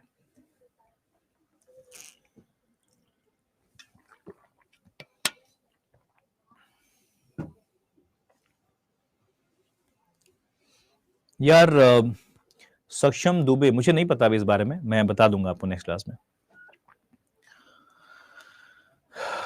एग्जाम नोटिफिकेशन क्या, अभी एग्जाम नोटिफिकेशन छोड़ दीजिए प्लीज, एग्जाम नोटिफिकेशन अभी बहुत दूर है, आप बस क्लास में रेगुलर रहिएगा, आपको सब कुछ अपने आप मालूम चलता चला जाएगा, ठीक है ना। चलो, that's all from my side in this video, in this session, signing off everyone, thank you, bye bye, take care, study well, blessings. जो बच्चे मुझे यूट्यूब पे देख रहे हैं उन सभी से रिक्वेस्ट है कि आप अगर आपको इस बैच में रेगुलर आगे बढ़ना है तो ऑफ कोर्स आप इस महापैक के पार्ट अगर हैं तो कुछ नहीं करना, क्लास में रेगुलर आइए एप्लीकेशन पे। कल भी 12:30 बजे मिलेंगे हम लोग, कल सभी बच्चों को बता दूं 12:30 बजे ही आ जाइएगा, क्योंकि मैं इनिशियल स्टेज में ही आपको जूम लिंक दूंगा, तो बिकॉज में फिर फुल हो जाएगा तो फिर मैं नहीं जानता हूँ, तो ध्यान रखिएगा, बिकॉज मेरे पास भी लिमिटेड ही वो रहेगा, जूम का भी अपना एक लिमिट है। और इस बैंक महापैक के अंदर इस बैच को देखते हैं आप, या फिर इस बैच को आप अलग से भी एनरोल कर सकते हैं अगर आप बैंक महापैक नहीं लेना चाहते, जो भी है, मतलब इस बैच की जो फीस है वो लगभग 1100 कुछ रुपए है, इसका आप लाभ उठा सकते हैं Y188 मेरा रेफरल कोड इस्तेमाल करके, और बाकी सब ठीक है, दैट्स ऑल, बाकी सब चीजें होंगी। और डाउट के बारे में यही है कि शनिवार जैसे कल है तो कल डाउट सेशन होगा जूम पे। और किताबों के बारे में बताइए, ये रैंक फाइल है, बट ऑफ कोर्स सबसे पहले मैं चाहूंगा कि आप रैंक फाइल से भी पहले, सबसे पहला का तो दोनों होना चाहिए पास, लेकिन सबसे पहले तो ये किताब आप ऑर्डर कर लीजिएगा आज ही, अगर आप सभी लोग बैच के साथ चलना चाह रहे हैं, सिंक करना चाह रहे हैं चीजों को, तो you must have the book, और या फिर ये रैंक फाइल, दोनों चीजों को आप अपने पास जरूर रखें। ये नोट्स है, ये आपकी आवश्यकता अनुसार है, आपको लगता है नोट्स चाहिए तो आप इसको इस तरफ जा सकते हैं, बहुत ही अच्छे से बनाया हुआ है, बहुत अच्छे पॉइंट्स, सारे इंपॉर्टेंट टिप्स रखे हुए हैं, और ये हैंड ऐसे वाली है, मतलब छोटी किताब है, हम कभी भी रिवाइज करना हो किताब निकाले रिवाइज कर लिया आपने। तो ये 3 चीजें हैं जो मैं चाहता हूं हमारे चैंपियंस के पास रहें, कभी कोई रेफरेंस दिया मैंने तो आपके पास हो वो चीजें अवेलेबल। सो ये चीजें आपके पास अड्डा 24 उनके एप्लीकेशन पे अवेलेबल हैं, आप इसको बुक सेक्शन में जाके देखेंगे, प्रिंटेड बुक या बुक में, इन दोनों चीजों को ई बुक सेक्शन में आपको ये नजर आ जाएगा, ठीक है ना। इसके लिए भी सेम रेफरल कोड है Y188, जिससे आप मैक्सिमम डिस्काउंट ग्रैब कर सकते हैं। कुछ बच्चों का रिक्वेस्ट आ रहा था कि सर थोड़ा सा ऑफर कुछ लाइए किताब पे, तो मैं भी टीम को बोल देता हूँ अभी थोड़ा सा 1 घंटे बाद रुक जाइएगा, 1 घंटे का मुझे वक्त दीजिए, अगर आप इतना बोल रहे हैं तो मैं कर सकता हूँ, मैं इसकी प्राइस और इसकी प्राइस दोनों की प्राइस रिवाइज कर देता हूँ, because of the opening of the batch के ओपनिंग के लिए मैं कर लेता हूं ऐसा, क्योंकि आपकी आवश्यकता है, मैं कुछ अगर 20 30 50 रुपए कुछ कम कर सकता हूं कहीं पे भी तो करता हूं। ऑलरेडी बता रहा हूं मैं, इस किताब की जो थिकनेस है ये 850 पेज की किताब है, आप किसी भी बैंकिंग की रीजनिंग किताब उठाइएगा, इतनी हेल्दी इतनी मोटी किताब कोई भी नहीं है, प्रॉपर सब कुछ दिया हुआ है, प्रीलिम्स और मेंस। बस दिक्कत यही है कि हम ये नहीं ध्यान देते कितनी मोटी या कितना कुछ कैरी करता है किताब, लेकिन ऑफ कोर्स प्राइस पे जाते हैं, आप खुद ही पता कर लीजिएगा 850 पेजेस की किताब की जो प्राइसिंग होती है वो कितना खर्च होता है उसको बनाने में, प्रिंट में, सब पेजेस में, सब कुछ में, टैक्सेस में, सब कुछ मिला के देखेंगे तो भाई बहुत खर्च हो जाता है, लेकिन ठीक है, फिर भी मैं बोलता हूँ टीम को थोड़ा कम कर दें, ठीक है ना, मैं क्या ही बोलूँ, करवा देंगे, लेकिन पता है मैं खुद ही बहुत एफोर्डेबल रखना चाहता हूँ, या तो मैं बुक को पतली कर दूं तो वो मैं कर नहीं सकता, मेरा दिल गवाह नहीं देगा, तो मैंने उसको कहा ठीक है भाई, मैं ऑलरेडी उसको बहुत कम पे रखता हूँ, और मैं दोनों के लिए बोलूंगा तो मैं दोनों के लिए बोलूंगा, ये ऑलरेडी बहुत कम प्राइस में है, 170 180 रुपीज में मिल जाता है आपको ये किताब, मैं इन दोनों को ही बोलूंगा आज थोड़ा रिड्यूस किया जाए, ठीक है, तो 1 घंटे बाद देख लेना आप लोग, ठीक है, चलो bye bye, I am going now, signing off, thank you so much, bye bye, take care, study well, blessings and keep learning, keep practising, keep growing, कल मिलते हैं डाउट क्लास में, और please be there at 12:30 sharp, thank you, bye bye. Do rate the class if you love the class everyone, जो मुझे application पे देख रहे थे और जो बच्चे मुझे यूट्यूब पे देख रहे हैं, आप सभी से रिक्वेस्ट है